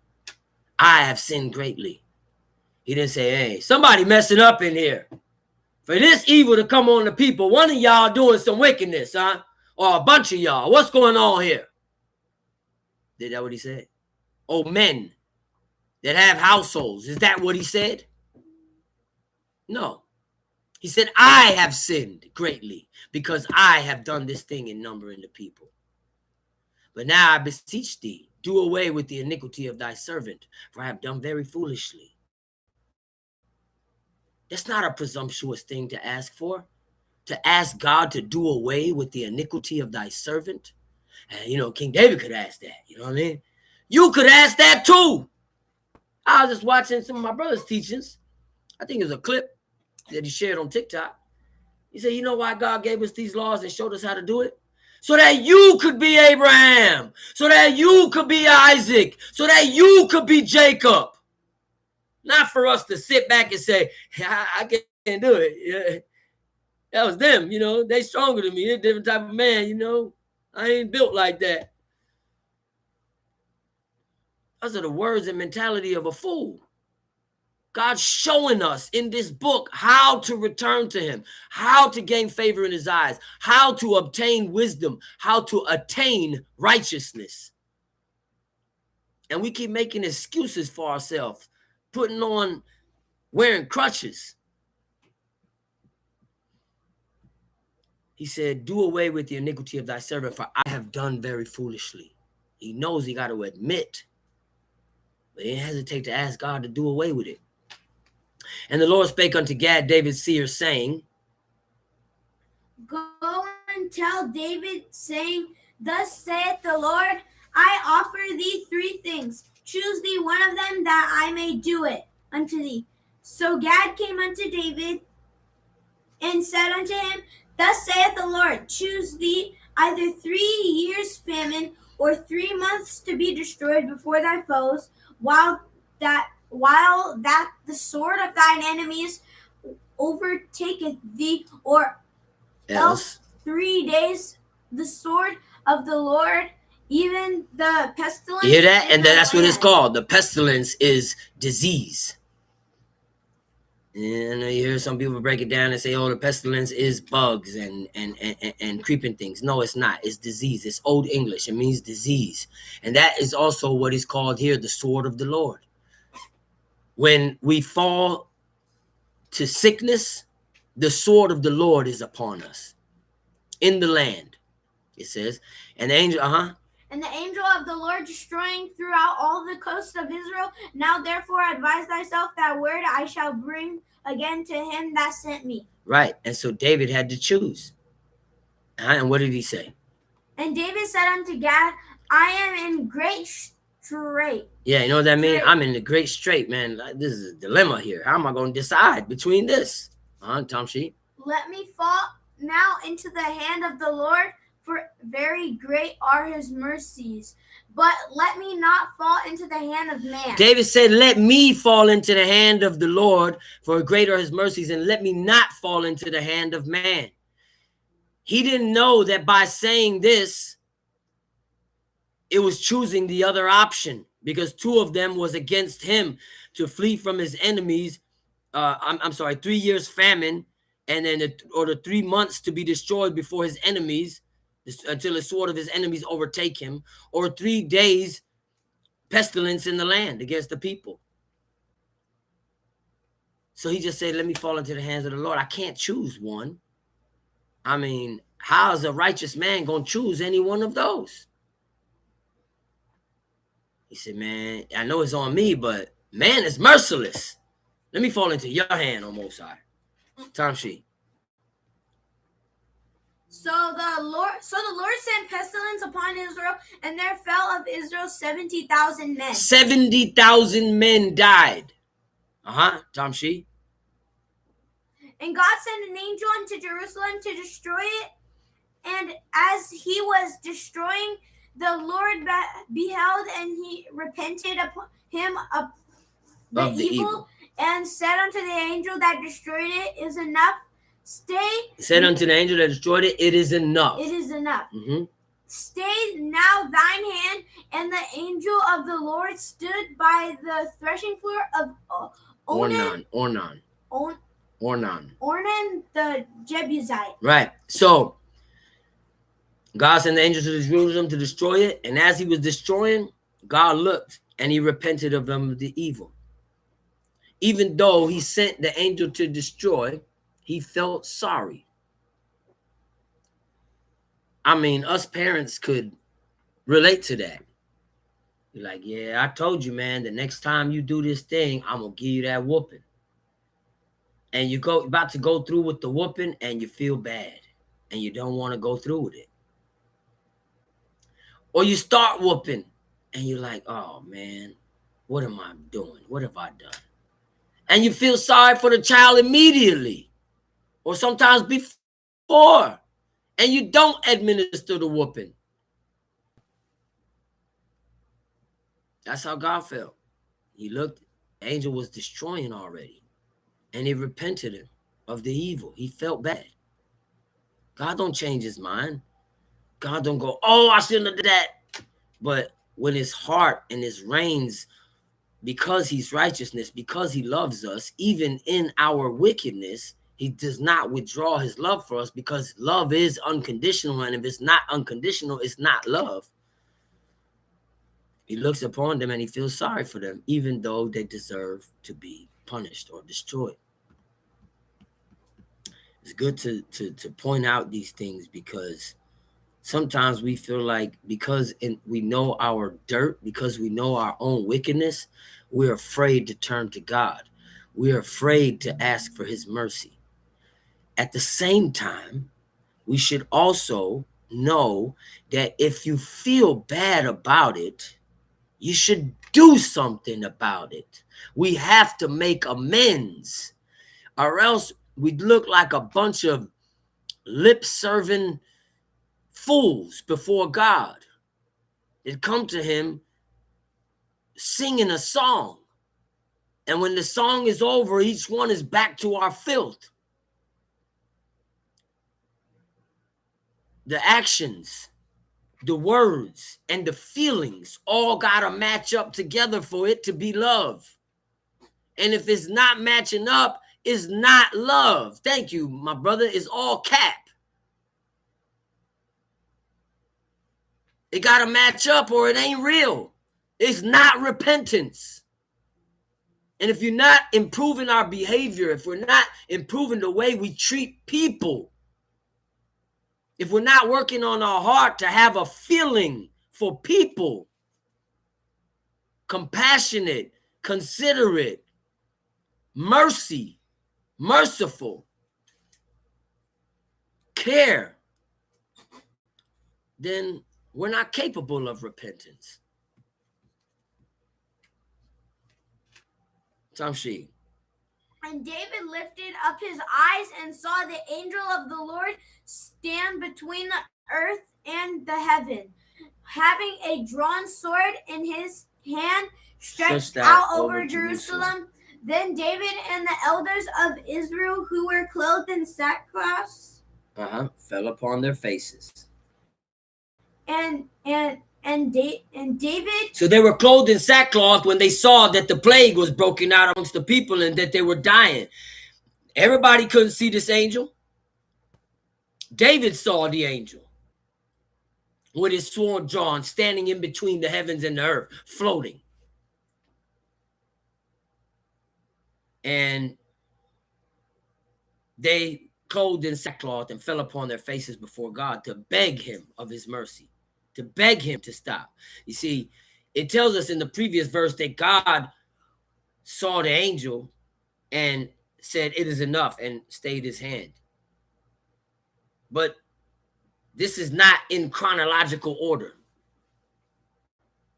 Just like you read certain parts of the book, just like we know that when we read Genesis chapter 2, it's not the second time he made man or he made a woman. It's still talking about the first time that he spoke about in Genesis chapter 1. So we're reading behind the scenes in verse 15, and we're reading what happened on earth in the physical realm in verse 16 and 17 and so forth. Tom Sheet. And David said unto God, Is it not I that commanded the people to be numbered? Even I it is that have sinned and done evil indeed. But as for these sheep, what have they done? Let thine hand, I pray thee, O Lord my God, be on me and on my father's house, but not on thy people, that thy should be plagued. That they should be plagued. That they should be plagued. Very good. Doing good. He said, man, they didn't do nothing. These are sheep, man. The sin is on me. Let the sin be on me and my father's house. Again, showing his true heart before God, showing his God-like heart before God.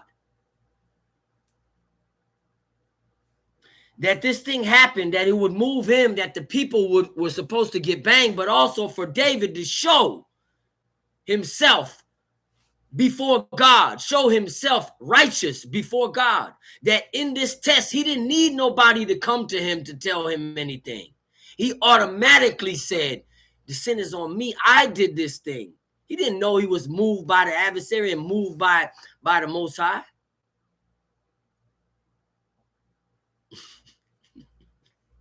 Tom Shee. Then the angel of the Lord commanded Gad to say to David that David should go up and set up an altar unto the Lord in the threshing floor of Onan the Jebusite. Then the angel of the Lord commanded Gad to say to David. The angel commanded the prophet Gad to speak to David and that tell David, hey, go up.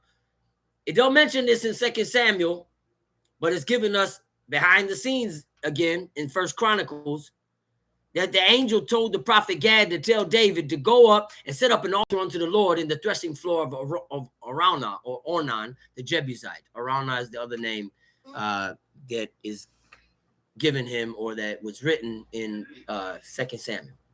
Right? And David went up. And David went up at the saying of Gad, which he spake in the name of the Lord. And Ornan turned back and saw the angel and his 4 sons with hid themselves. Now Ornan was threshing wheat, as David came to Ornan looked and saw David and went out of the threshing floor and bowed himself to David, with his face on the ground. Right. So this again, now we see that everything's not in chronological order, because it told us that Ornan turned back and saw the angel, and then with his sons hid themselves. But then he was threshing wheat, and as David came to him, Ornan looked and saw David. So first he was threshing wheat. He saw the angel, and then he went to go hide. Everybody don't see the angel, but God showed Ornan the angel also. Says something about Ornan, don't it? And then when he saw David coming, he went to greet him and bowed himself. And David said to Ornan, And David said to Ornan, grant me the place of this threshing floor, that I may build an altar therein unto the Lord. Thou shalt grant it me for the full price, that the plague may be stayed from the people. David didn't say, hey, the prophet Gad told me to come up here and set up an altar, so this is what we about to do. He said, hold on here. Sell me this threshing floor, that I may build an altar unto the Lord. Grant it to me for full price. Don't be trying to give me no discount because I'm the king. The presidents go places today. Police officers go places today. And they say, oh, no, it's on the house. And they go, ha, yeah, thank you. And walk out and eat and have people serving them without wages. That's not what I read in the book. What is righteousness? The king himself said, no, I'm going to pay for it. And I don't want no discounts. But there's a reason also why. Not to say, they couldn't take hospitality and somebody giving them something, because that's okay too. But not for this particular thing. Even though God commanded him to go and build an altar on the threshing floor of Ornan. And Ornan said unto David, verse 23. And Ornan said unto David, take it to thee, and let my lord the king do that which is good in his eyes. Lo, I give thee the oxen also for burnt offerings, and the threshing instruments for wood, and the wheat for the meat offering. I give it all. Ornan said, look, man, take the threshing floor. Do whatever you want is good in your eyes. Look, I'm going to even also give you the offerings, oxen for burnt offering, the threshing instruments for the wood, and the wheat for the meat offering, for the minkat. I'm going to give it to you all free. And what King David say? And King David said unto Ornan, nay, but I will verily buy it for the full price. For I will not take that which is thine for the Lord, nor offer burnt offerings without cost. Okay. And David said, nay, but I'm going to pay the full price for it. I will not take that which is thine for the Lord, nor offer burnt offerings without cost. It got to cost me something. I'm not just going to say God commanded and I'm going to do it and not offer to pay for this, because this is an offering to God. And offerings to God are sacrifices. And you can't offer to God something that you did not pay for.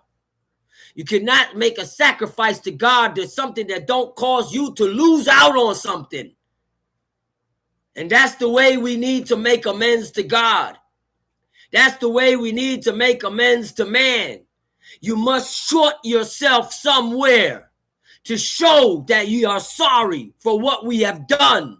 And this is why David, taking it upon himself, holding himself accountable that the sin is on him. I am not going to offer it for free and take it for free. I'm going to pay for it. And this is David showing us how to make amends. So David gave to Ornan for this place 600 shekels of gold by weight. And David built there an altar unto the Lord, and offered burnt offerings and peace offerings, and called upon the Lord. And he answered him from the heaven by fire upon the altar of the burnt offering. And the Lord commanded the angel, and he put up his sword again into the sheath thereof. David built the altar, offered burnt offerings and peace offering, and called upon the name of the Lord, and he answered him from heaven by fire upon the altar. This is how we know how Abel's offering was accepted. Because they offered it as minchat, as we read in the Hebrew in Genesis chapter 4. And how did he know it was accepted? Anytime we read in the book where men offered an offering other than the priests, to see if it was accepted or not, they did not put fire to it. Elijah did it. Nehemiah did it at the rededication of the temple. Maccabees did it. I'm sorry. Nehemiah did it at the rebuilding of the temple. I had rededication. And then the Maccabees did it at the rededication of the temple, also when they took it back from the Greeks. Am I leaving out someone else? I believe someone else offered offering. And fire came down from heaven and burnt up the offering. Talk about Elijah. He doused it 3 times with water and built a moat of water around it. Right? But this was to prove that God accepted it. That's why when we speak about King David, this ain't no average king. This wasn't just a king. David was a king, a prophet, and did things that only priests could do. Ate of the showbread, and his men got to eat of it on the strength of him.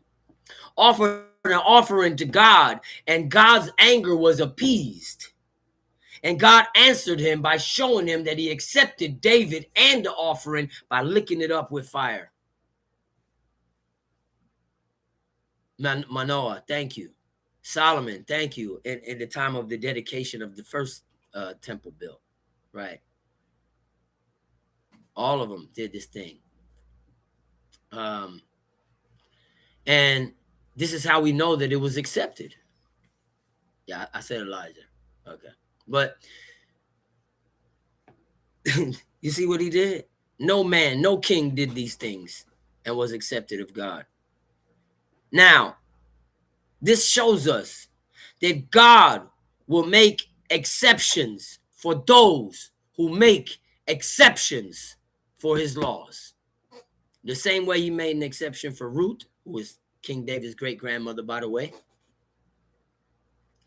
When he said, a Moabite shall not enter into the congregation of the Lord, and she was surely accepted of God. Finish it out. And the Lord commanded the angel, and he put up a sword again into the sheath thereof. At the time when David saw that the Lord had answered him in the threshing floor of Ornan the Jebusite, then he sacrificed there. And he sacrificed more there after that. Tom Shee. For the tabernacle of the Lord which Moses made in the wilderness and the altar of the burnt offering were at that season in the high place of Gibeon. But David could not go there, not go before it to inquire of God, for he was afraid because of the sword of the angel of the Lord. He was afraid because the angel was above Jerusalem. He didn't want to leave. He said, I'm afraid, man. I don't know what's going to happen if I leave. He feels in charge. He's a true shepherd, man. Okay, let's go to 2 Samuel chapter 21. We're going to read a little bit more about David in making amends. Tom Shee. And again, the anger of the Lord was king. No. 2 Samuel 21. You're in 24. Oh, I had that before it. Then there was a famine in the days of David 3 years, year after year, and David inquired of the Lord, and the Lord answered, it is for Saul and for his bloody house, because he slew the Gibeonites. And David said, and David inquired. See, this is another thing we need to take note of. Anytime something happened, David inquired of the Lord. If he didn't know where it was coming from, he inquired of God. God would answer him. We may not have it like that today, where we might get an answer right away. But you know what I think? You know what I tell you what I think? Who am I? But this is what I think. I think we don't ask because we don't believe God will answer us. I think if we inquire and God don't show us right away, we stop asking because we think we're not worthy of his showing us an answer or giving us an answer. I think we don't ask for signs that are out of the ordinary. Don't say, let it be a sunny day today when I wake up, and that will be the answer. And it's the middle of June. No. Say, let my phone ring at this time and let it be this person and let them say this. Not because you had a conversation and told the person to call you and that's what you was going to talk about. But let it be something out the blue. One time I said, Let somebody open the door to this room right now. And when they open it, let them say, I say without knocking. And when they open it, let them say, I forgot why I came in here, and close it back. And then right after I finish saying it, that's what happened. So don't tell me God ain't going to answer us. He'll answer you. We just don't ask. And if he don't answer us right away, we get impatient.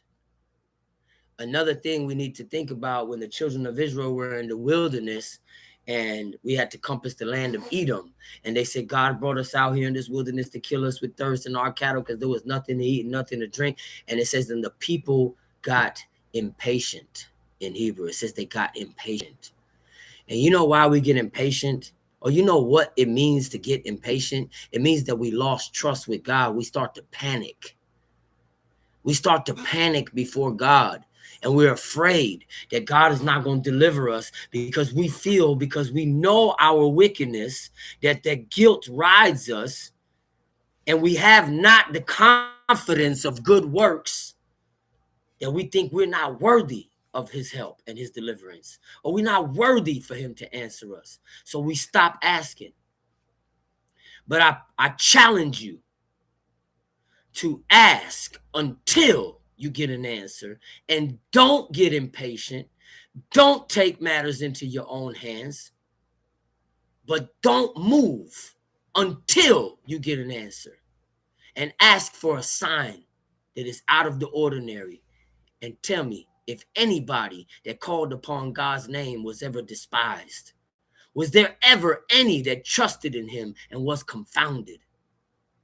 I guarantee you, he gonna answer us. The reason why we don't try is because we are afraid, because we don't believe. And we don't believe because we are wicked and proud, and we are not making amends and returning to our God. And therefore, our trust is diminished. That's why we panic. That's why we get impatient. God got you, man. He got us. All he's waiting for is like this, just to return to him. He said, try me. And we won't try him. He said, oh, man, that was King David. He was something else. You know what I'm saying? I ain't King David, man. I ain't going to try that, man. I ain't going to be presumptuous like that and try God. One man said that, and the prophet said, ask for a sign, man. God told you to ask for a sign. What you mean being presumptuous? Now, because you did that, you ain't going to get the full benefit of what God said. What God would have did, he said, you're going to weary man, and now you're going to weary God also? We got to read this book, man. Read here a little, read there a little, man. Have some trust, some belief, some faith in our God, for crying out loud. And David asked, what is this famine for? And God answered him. He said, it is for Saul and for his bloody house, because he put to death the Gibeonites. Now we got to tap into the backstory.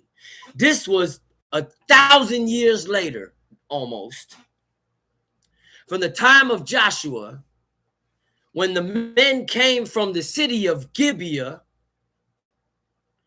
and put on old clothes and brought old sacks and old animal skins with their water in it that was spent already, and wine skins that was spent already.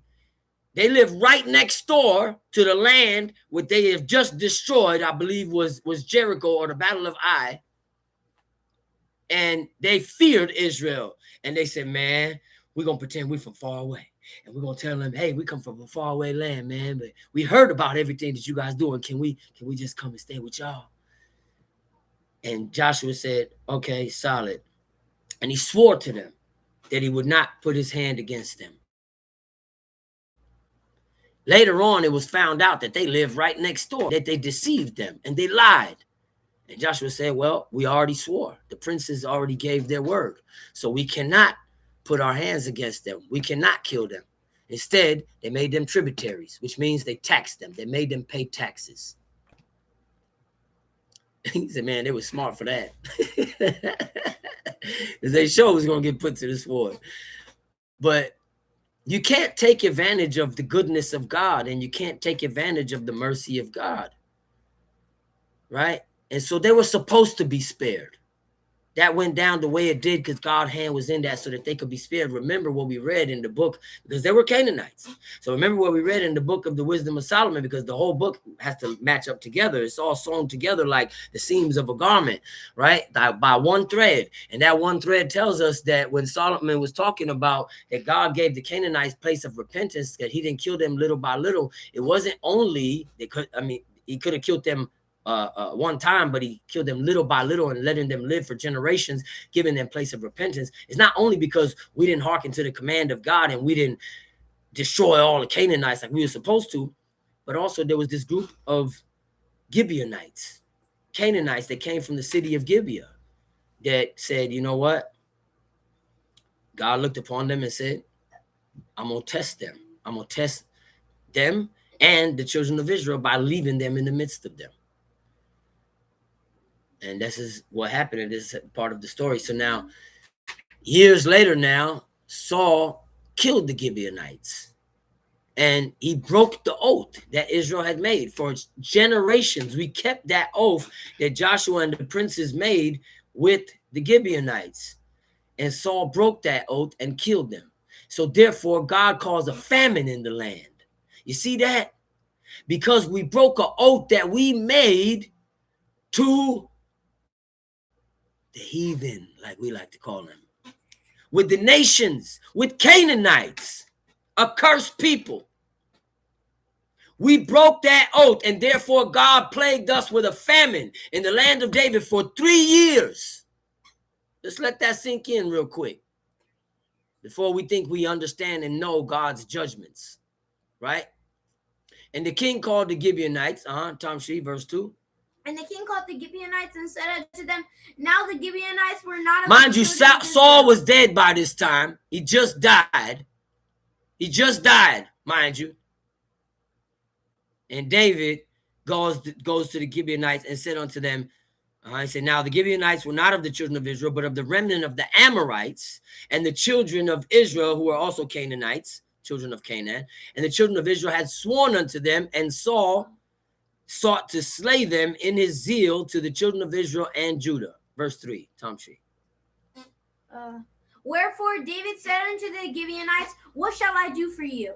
And wherewith shall I make the atonement that ye may bless the inheritance of the Lord? Wait a minute. You sure you read that right? You sure David didn't say, oh Lord, turn to the Lord and say, oh Lord, what shall I do for thee that thou hast caused this famine in our land because we slew the Gibeonites?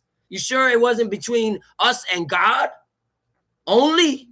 Why the plague was upon the land of the famine? You sure that you read that right?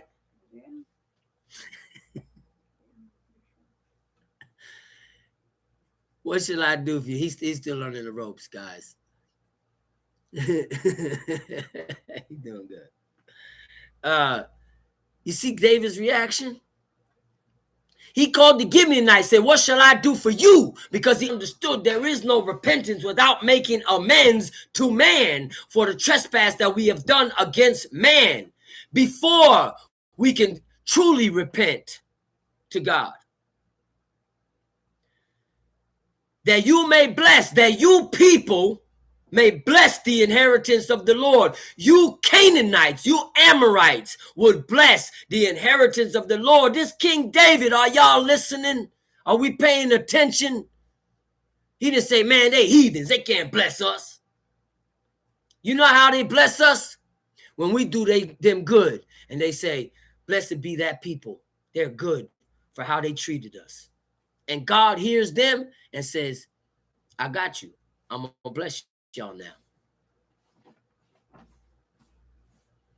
We need to pay attention to this book a little bit more and stop being so choosy and discriminant of who we think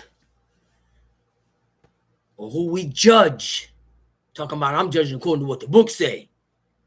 How about this verse? Did you consider this verse when we were judging according to what the book said? When we said them people wicked? I ain't giving them jack. I ain't doing them no good. I ain't got to make it good with none of them. It's talking about our people. Did we consider this verse and this chapter when we were speaking those words? And when we hold on to this mentality that we're going to discriminate on who deserves love, on who we are going to show the kindness of the Lord to, the faithfulness of the Lord to, the truthfulness of the Lord to, the love of God towards. Wake up, Jacob. We sleeping. And the Gibeonites said unto him, wake up, Jacob. You sleeping too. And the Gibeonites said unto him, we will have no silver nor gold of Saul, nor of his house, neither for us shalt thou kill any man in Israel. And he said, what ye shall say, that will I do for you. Say, man, we don't want no silver or gold, and you ain't got to kill no man in Israel. And they say, well, whatever you say, we going to do it, man. Whatever you want. Listen, man, they don't keep the law. They don't know what's good. They might ask us to do something that we ain't supposed. David said, whatever you say, we going to do because we are in debt to you for breaking this oath and killing your people. Well, see, you know what I'm saying? I ain't killed nobody's people, so I ain't got to make it good with them like that. I hope nobody's thinking like that, man, because we missing the principles a lot in these verses, man. We're missing the point, the principles of righteousness when we read this book, and we're too judgmental according to our own perception, and we follow our own heart and then say that we're doing what the book say. It got to match up, man. It got to match up. Everything got to match up. Can't justify it. It got to match up. The law justifies itself. The book justifies itself. And we are condemned. We condemn ourselves if we don't align our thoughts, our heart, our words, our feelings, and our actions with what the book says. Tamshi, and they answered the king. And they answered the king, I want to see what he going to give up, Tamshi. the man that consumed us and that devised against us that we should be destroyed from remaining in any of the coast of Israel. Let 7 men of his sons be delivered unto us, and we will hang them up unto the Lord in Gibeah of Saul, whom the Lord did choose. And the king said, I will give them. Right. So they said, the man that consumed us, that devised the evil against us, that we should be destroyed from remaining in the coast of Israel. That was Saul. He said, let 7 men of his sons be delivered unto us, and we will hang them up. Now, we know his sons died in battle with him, except for one, which was Mephibosheth. But when they say sons, they ain't only talking about immediate sons. They mean grandsons, great-grandsons. That's right, son. And those are all sons. Do you know we don't have the word grandson in this book in Hebrew, in ancient Hebrew? It might exist in the Hebrew English dictionary and in modern Hebrew, language, but in the book, ancient Hebrew did not have the word grandson, grandfather. At least it's not in the book. It's called father in the book. It's called son in the book, not son, not grandson, not grandfather, not grandmother, not granddaughter. It's not in here. Right? I believe grandmother is in here, but if I'm not mistaken. But on the up and up, when you read the book, especially in the Torah, it says father, mother, son, daughter, and it's talking about grandfather sometimes, and it's talking about grandson, granddaughter sometimes, grandmother sometimes. You can read it and find it a lot in the book of Chronicles, and it said, and his mother's name was Ma'akah. And then you find out later on it was his grandmother or his great grandmother, right? Okay, Tamshi. Wait, hold on. So let 7 of his sons be delivered. And David said, I will give them. But the king what? But the king spared Mephibosheth, the son of Jonathan, the son of Saul, because of the Lord's oath that was between them, between David and Jonathan, the son of Saul. And Mephibosheth wasn't even Saul's son. He was Jonathan's son, which makes him Saul's grandson, but makes him his son. So, of course, I ain't going to give you Mephibosheth because I got an oath made with Jonathan that I ain't going to do none of his house harm. So, you can't have him. Tom Shee? But the king took the two sons of Rizpah, the daughter of Aya, whom she bare unto Saul, Armoni and Mephibosheth. So he has another name. He's also named Mephibosheth, which was one of the sons of Rizpah, who was the concubine of Saul, the daughter of Aya. And the 5 sons of Michal, the daughter of Saul, whom she brought up for Adriel, the son of Barzillai, the Maholathite. You got to read here, read there a little. We read where Michal had no children, but she brought up the 5 sons of Adriel, right? And if I'm not mistaken, Merab was given to Adriel. So her sister's sons, we don't know what happened to Merab, but Michal raised her sons. And they were considered the house of Saul, even though Adriel is the sons of Barzillai the Maholathite, another house of Judah. And David gave them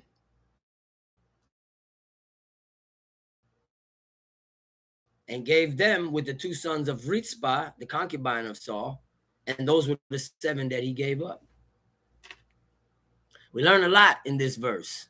We learn a lot that it was still considered the house of Saul just because Michal raised them, and she's a woman. Not only the men is considered the house of the king, right? Or the house of her father, of their father, rather say. And David, in his wisdom, brought these 5 from over here. It didn't directly come out of the line of Saul, even though they did not directly come out of the line of Saul, because he ain't giving up nothing from Jonathan's house. Verse 9. And he delivered them into the hands of the Gibeonites, and they hanged them in the hill before the Lord, and they fell all 7 together and were put to death in the days of harvest, in the first days in the beginning of the barley harvest. And Rizpah, the daughter of Aya, took sackcloth and spread it for her upon the rock from the beginning of harvest until water dropped upon out of the heaven, and suffered neither the birds of the air to rest on them by day, nor the beast of the field by night. Right. So she's mourning her sons, her 2 sons, and she put sackcloth, and she made sure that the birds of the air did not rest on those pieces of sackcloth, right? Until the next rain. And it says it was just barley harvest, which, if we pay attention to what we read in the law, that's the second harvest, grain harvest, around the time of the Feast of Weeks, which is summertime, right? So it was a long time before it rained. Tom Shee. And it was told David. And it was told David what Rizpah, the daughter of Aya, the concubine of Saul, had done.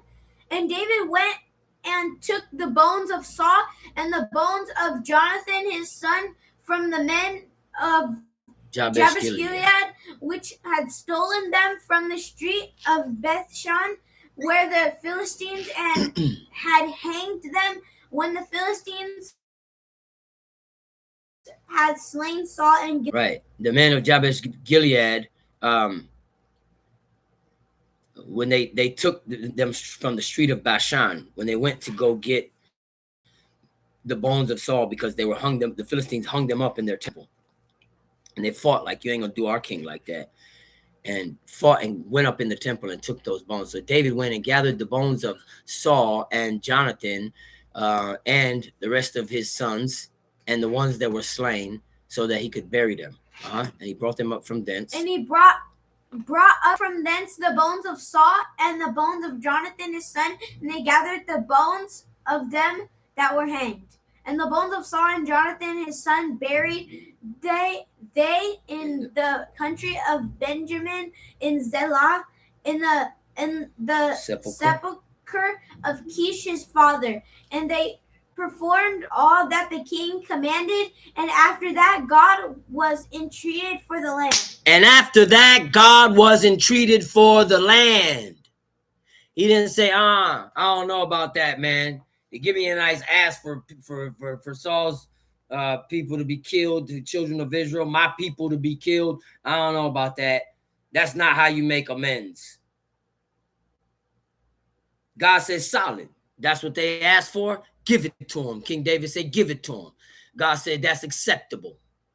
God forgave them because amends was made. You got to lose something. You got to give something up to make amends towards man in order to be forgiven by God. Let me say that one more time. You got to give up something. You got to short yourself.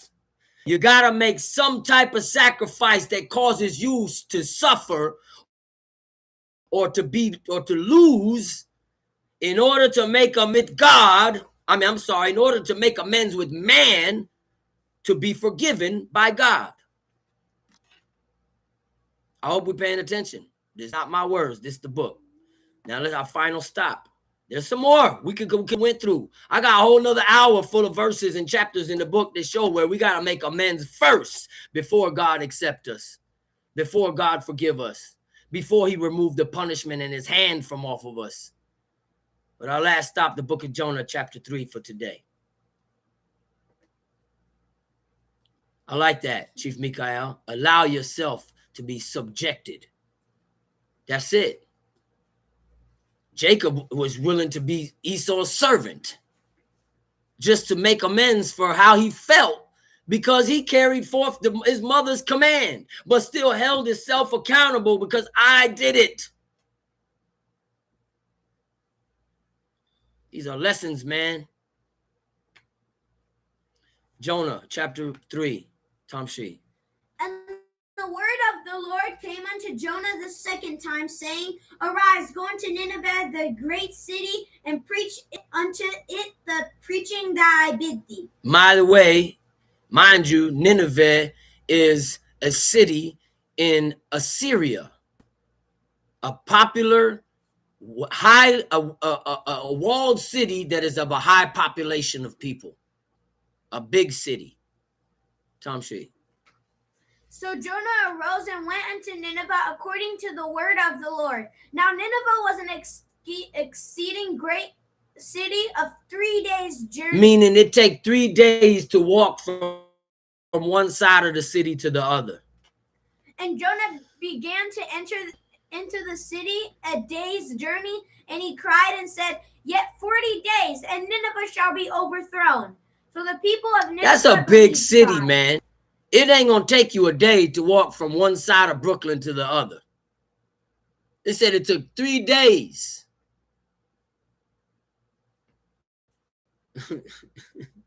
Ask my brother Kazakh. He walked from Manhattan to Brooklyn one time.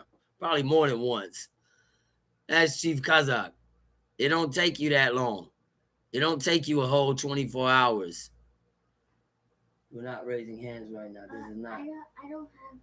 Okay, the book of Jonah, it's in there. It's in there. You need to look for it. It's in there. Okay, well, you don't interrupt for that. You bring it to your mom. Tell her help you find it. And Jonah began to enter the city on a day's journey, and he cried and said, Yet 40 days, and Nineveh shall be overthrown. Prophesying. So the people of Nineveh believed God and proclaimed a fast. Wait a minute. You telling me Jonah didn't say, unless you amend your ways? He just said 40 days and Nineveh is going to be overthrown. And everybody knew Jonah was a prophet of God, so they believed God.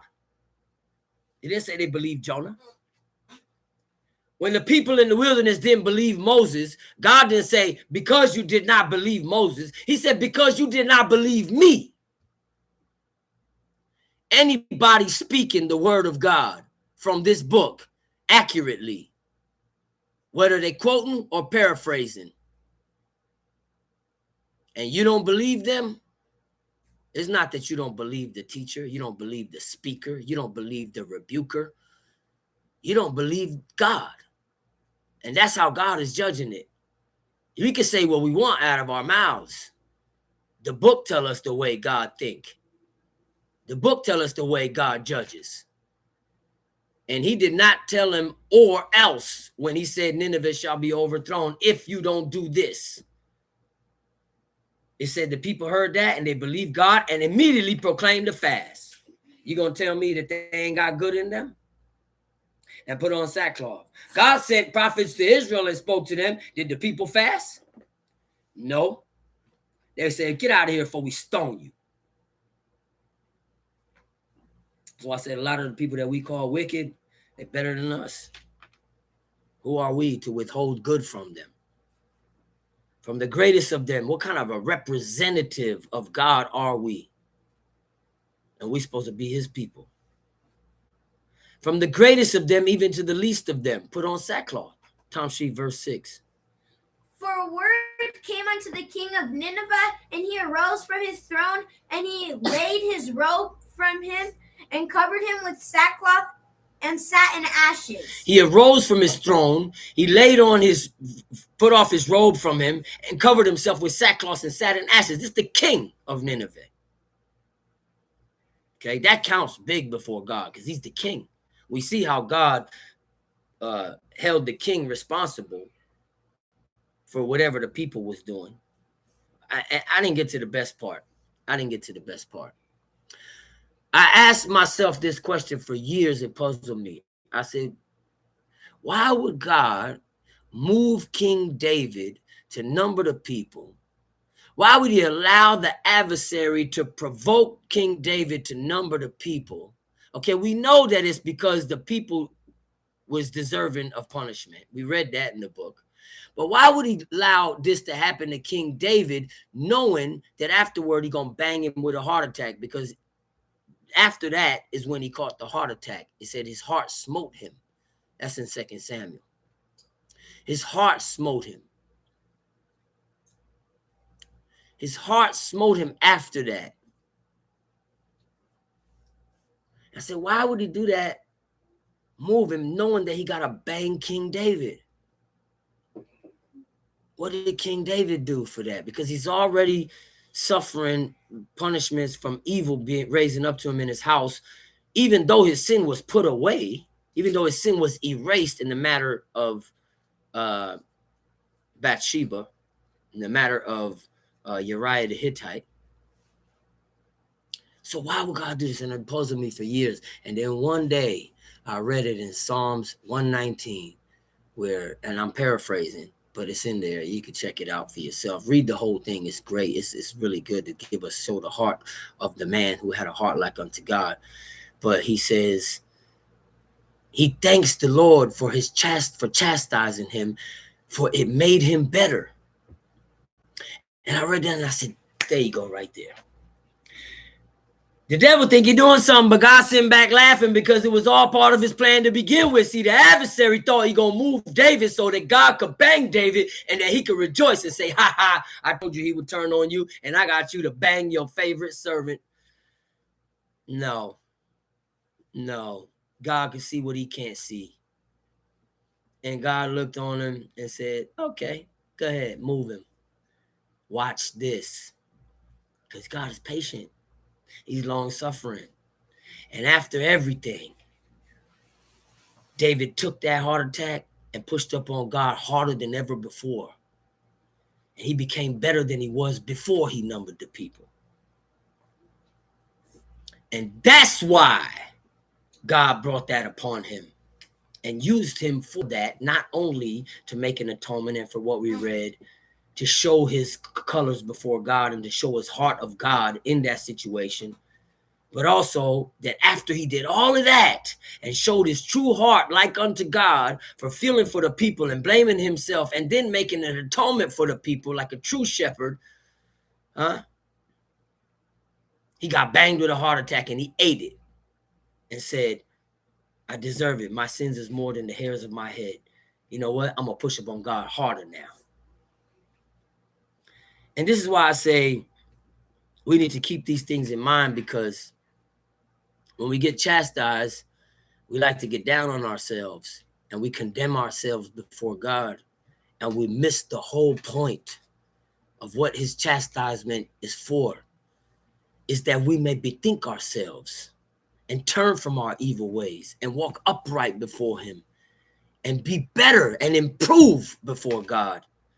And he sees that in us, and he knows that that's what it's going to bring out of you. And if it did not come out of you yet, and you're hearing these words, this is the sign for you to do something about it now. And if we have been through these trials and we still are failing in making amends and reconciling with God, now we are coming closer to this formula to understanding how we're supposed to move, and that it all boils down to how we treat people. What heart do we have for mankind that is like unto yourself, that we are all connected to with this one breath? How you gonna not love that? And it's you. It's part of you. It's going back to nations that came out of the same womb that God told us we can't hate them. We ain't the only ones. You think God liked it when Babylon destroyed Egypt? No, but it had to go down because it's his justice and it's part of his plan. Don't we know that they both came out of Ham? They're two brothers, two nations that were against each other, that God don't delight in their destruction, but it have to happen because it's part of his plan. Let's leave that to God. Let's leave that part of judgment to God. Let's stop worrying about pointing fingers. Let's look in the mirror. Let's self-reflect. Let's fix my heart before God. Let's fix my ways. Let's make an amends. If I'm truly repenting before God, I have to show my heart towards man by making amends through actions. And then God will forgive me. And then God will accept us. So back to Jonah before we close out. The word came unto the king of Nineveh. Okay, so the people of Nineveh believed God, okay. And he arose from his throne, he laid off his robe, and he covered him with sackcloth and sat in ashes. Tom Sheet, verse 7. And he caused it to be proclaimed and published through Nineveh by the decree of the king and his nobles, saying, let neither man nor beast, herd nor flock taste anything. Let them not feed nor drink water, but let man and beast be covered with sackcloth and cry mightily unto God. Yea, let them turn every one from his evil way and from the violence that is in their hands. That's a key. That's a key. The king said, when he heard that the city will be destroyed, what we got to do, this came naturally, was in him naturally by nature. The nations do the things that are pleasing to God by nature, not because they hung around some Israelites, not because they heard of how they, by nature, because of the good that is naturally in them, they do the things that is pleasing to God. And it counts with God. He said other nations is coming back into the quickening to serve us. And it's not going to be the type of servitude where we're going to be like, hurry up and go give me that water. That ain't the type of servitude. If you're thinking like that, you ain't coming back into quickening, because we treated our servants with justice and righteousness and in peace and love. And that's why they wanted to stay amongst us. The ones that did not treat their servants that way were wicked men. And so we have to look upon this and say, the ones that are coming back, how are they going to make it to the quickening unless God count them as saints? You think he's just randomly choosing ones that don't have good ways? And, well, you know, I said some of the nations have come back, so let me just pick here. John, come on here. You can make it. Lucille, come on. You can make it too. Fred, come on over here. No. He looks and sees the ones that have good in them. Now, they're not going to be judged by the same standard that God judged us, because we is people that he gave his laws to. And our standards is up here. Whatever measurement that he uses to judge them is not the same measuring stick that he uses to judge us. It's a lot harder for us to gain favor in his eyes and make it to the quickening. But from what I know, from reading this book, God don't charge a kindergartner for not understanding calculus. So he's going to judge them according to what they know and the good that is in them accordingly. By his judgment, not ours. And if they're coming back in the quickening, that means some of them going to make it to the level or the standard of a saint in his eyes, not ours. And same way with Ninevites, the king said, all right, we're going to proclaim a fast. And everybody, neither man nor beast, all the beasts going to be in sackcloth and fasting too. They don't even let your animal drink water. But let man and beast be covered in sackcloth and cry mightily unto God. They don't know God. They're Hamites, Assyria. There were two Ashurs, one out of Shem, one out of Ham. This is the nation out of Ham. And let them turn everyone from his evil way and from the violence that is in their hand. What is violence? Hamas is the word in Hebrew. What does Hamas mean? By the way, it's the same thing they call the terrorist group, Hamas, right? So it says to treat violently. It says to do wrong, to wrong people, to wrong someone, the act, the verb of doing wrong to someone. You know the spectrum that covers? Doing wrong to someone. Anything that is not just by the laws of God, anything that is not in alignment with the ways of God, anything that is not fair, anything where equality is not shown, anything where the ones that don't deserve to be condemned do not. If they get condemned, it is not in just order with God. That is wrong. That is to do wrong, to treat wrong. Now, when we read this book, we got to look for what is wrong in God's eyes. And then that's how we supposed to not do people. He said, everyone turn from the wrong that is in their hands, your ability to do violence to someone. Remember that word, responsibility. Nobody can force you to do nothing. You don't have to respond that way. Responsibility is your ability to respond, and especially us having the understanding and the knowledge that we have. Whether or not we have wisdom is yet to be proven. But at least according to what we know, we can make decisions on how and when to respond. Who can tell if God will turn and repent and turn away from his fierce anger that we perish not? This is what listen, man, they had hope in God's mercy, and they don't know God. And God saw their works, that they turned from their evil way, and God repented of the evil that he had said that he would do unto them, and he did it not. This is how you make amends with God. You clean up your ways on how you treat people.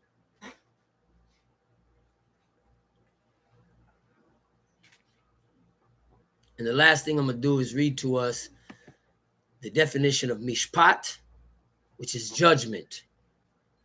Restorative justice through actions. The word mishpat comes from the root word shafat, meaning to judge, to govern, or to rule. The books of the prophets, it does not mean a cold, punitive system of courts and punishments. Instead, it refers to a restorative societal justice. The practical meaning of mishpat is the concrete action taken to correct wrongs, defend the defenseless, and restore order to a broken community. It is a verb-like noun. Like love, it requires an active doing. The focus is almost always paired with the protection of the most vulnerable members of ancient societies, specifically the widow, the orphan, the poor, the stranger, and the foreigner, the fatherless. When a society lacks mishpat, it means those with power are exploiting those without a voice. In the book of Amos, he said, let mishpat roll down like waters, using the imagery of a roaring, unstoppable desert torrent. Mishpat is not supposed to be a static set of rules in a book. It's meant to be a dynamic, life-giving force that sweeps away corruption in society, and it cleanses the land. And that's what we just read. It cleansed the land, and now God would not destroy Nineveh. What is tzedakah? And we're going to end it with this. Right relationships and integrity. The word tzedakah is often translated as righteousness. In Western thought, we call righteousness individual piety, moral perfection, or a clean personal conscience. In Hebrew, tzedakah is a thoroughly communal, relational term. And the practical meaning is living in right relationship with God and with one's fellow man. It is the ethical standard of behavior that keeps a community unified, fair, and safe.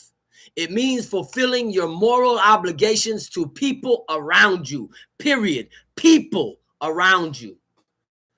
The focus, while mishpat is the action of correcting a wrong, tzedakah is the inner character and standard that drives that action. You cannot have tzedakah if you are hoarding wealth while your neighbor starves.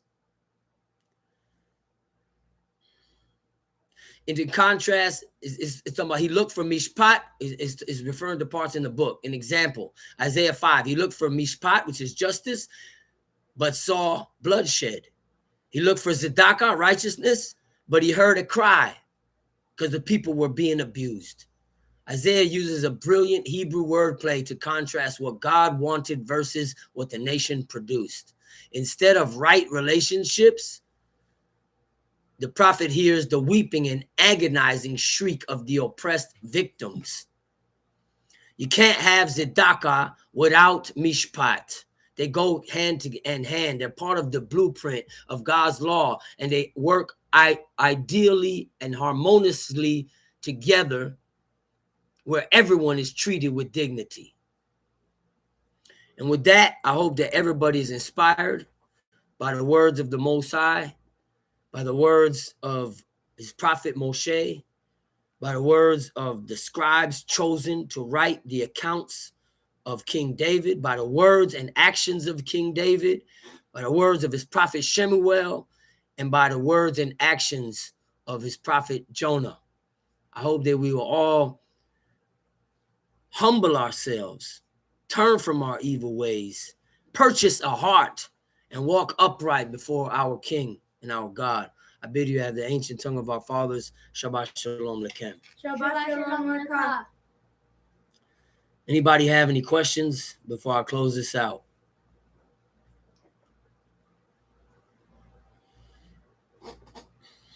I'll give it a minute while I'm waiting. If anybody's watching this at a later date or didn't get your question off in time, feel free to email me, Zakaria, ZAKARYAH.Israel@gmail.com. And I will gladly do my best to answer any questions using the book as reference. If there's no questions, okay, last point, Chief Shalom. Says, think of mishpat as the, okay, here it is. In the book of Amos, God laid out a plumb line to see if it was even. Metaphorically is referring to the unevenness of the ways of our people of Israel. Tzedakah is the architectural blueprint, right?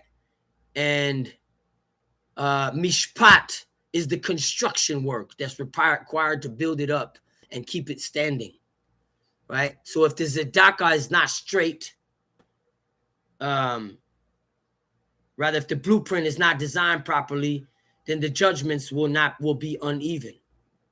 So if we're not acting in righteousness, then our judgments and our mishpat will be partial, will be unjust, will not be fair. So they have to go together. They hold each other up. God holds a plumb line against the nation of Israel to see if it's straight. That plumb line in Amos 7 is the combination of mishpat and tzedakah. The prophets argue that offering animal sacrifices to God while failing to practice these two concepts together in conjunction with each other was a fundamental insult to the Creator. Because we think we could be righteous without treating people better. We think we could be righteous and gain God's favor and beg him for his mercy without showing that we're making amends with man, with people, with our brothers, with mankind. True devotion is measured by how a society treats its lowest members. And with that, I hope that we will all be inspired to walk upright before our God and change our ways before him. And if we desire mercy, let us be merciful. If we desire love, let us show love. If we are grateful and thankful to God, then we won't complain. We won't blame. We won't rejoice at the punishments or the death of the wicked. We won't make excuses. We'll hold ourselves accountable. Hope we learn from following these men, these righteous men in the book of our fathers. Shabbat shalom. Shabbat shalom.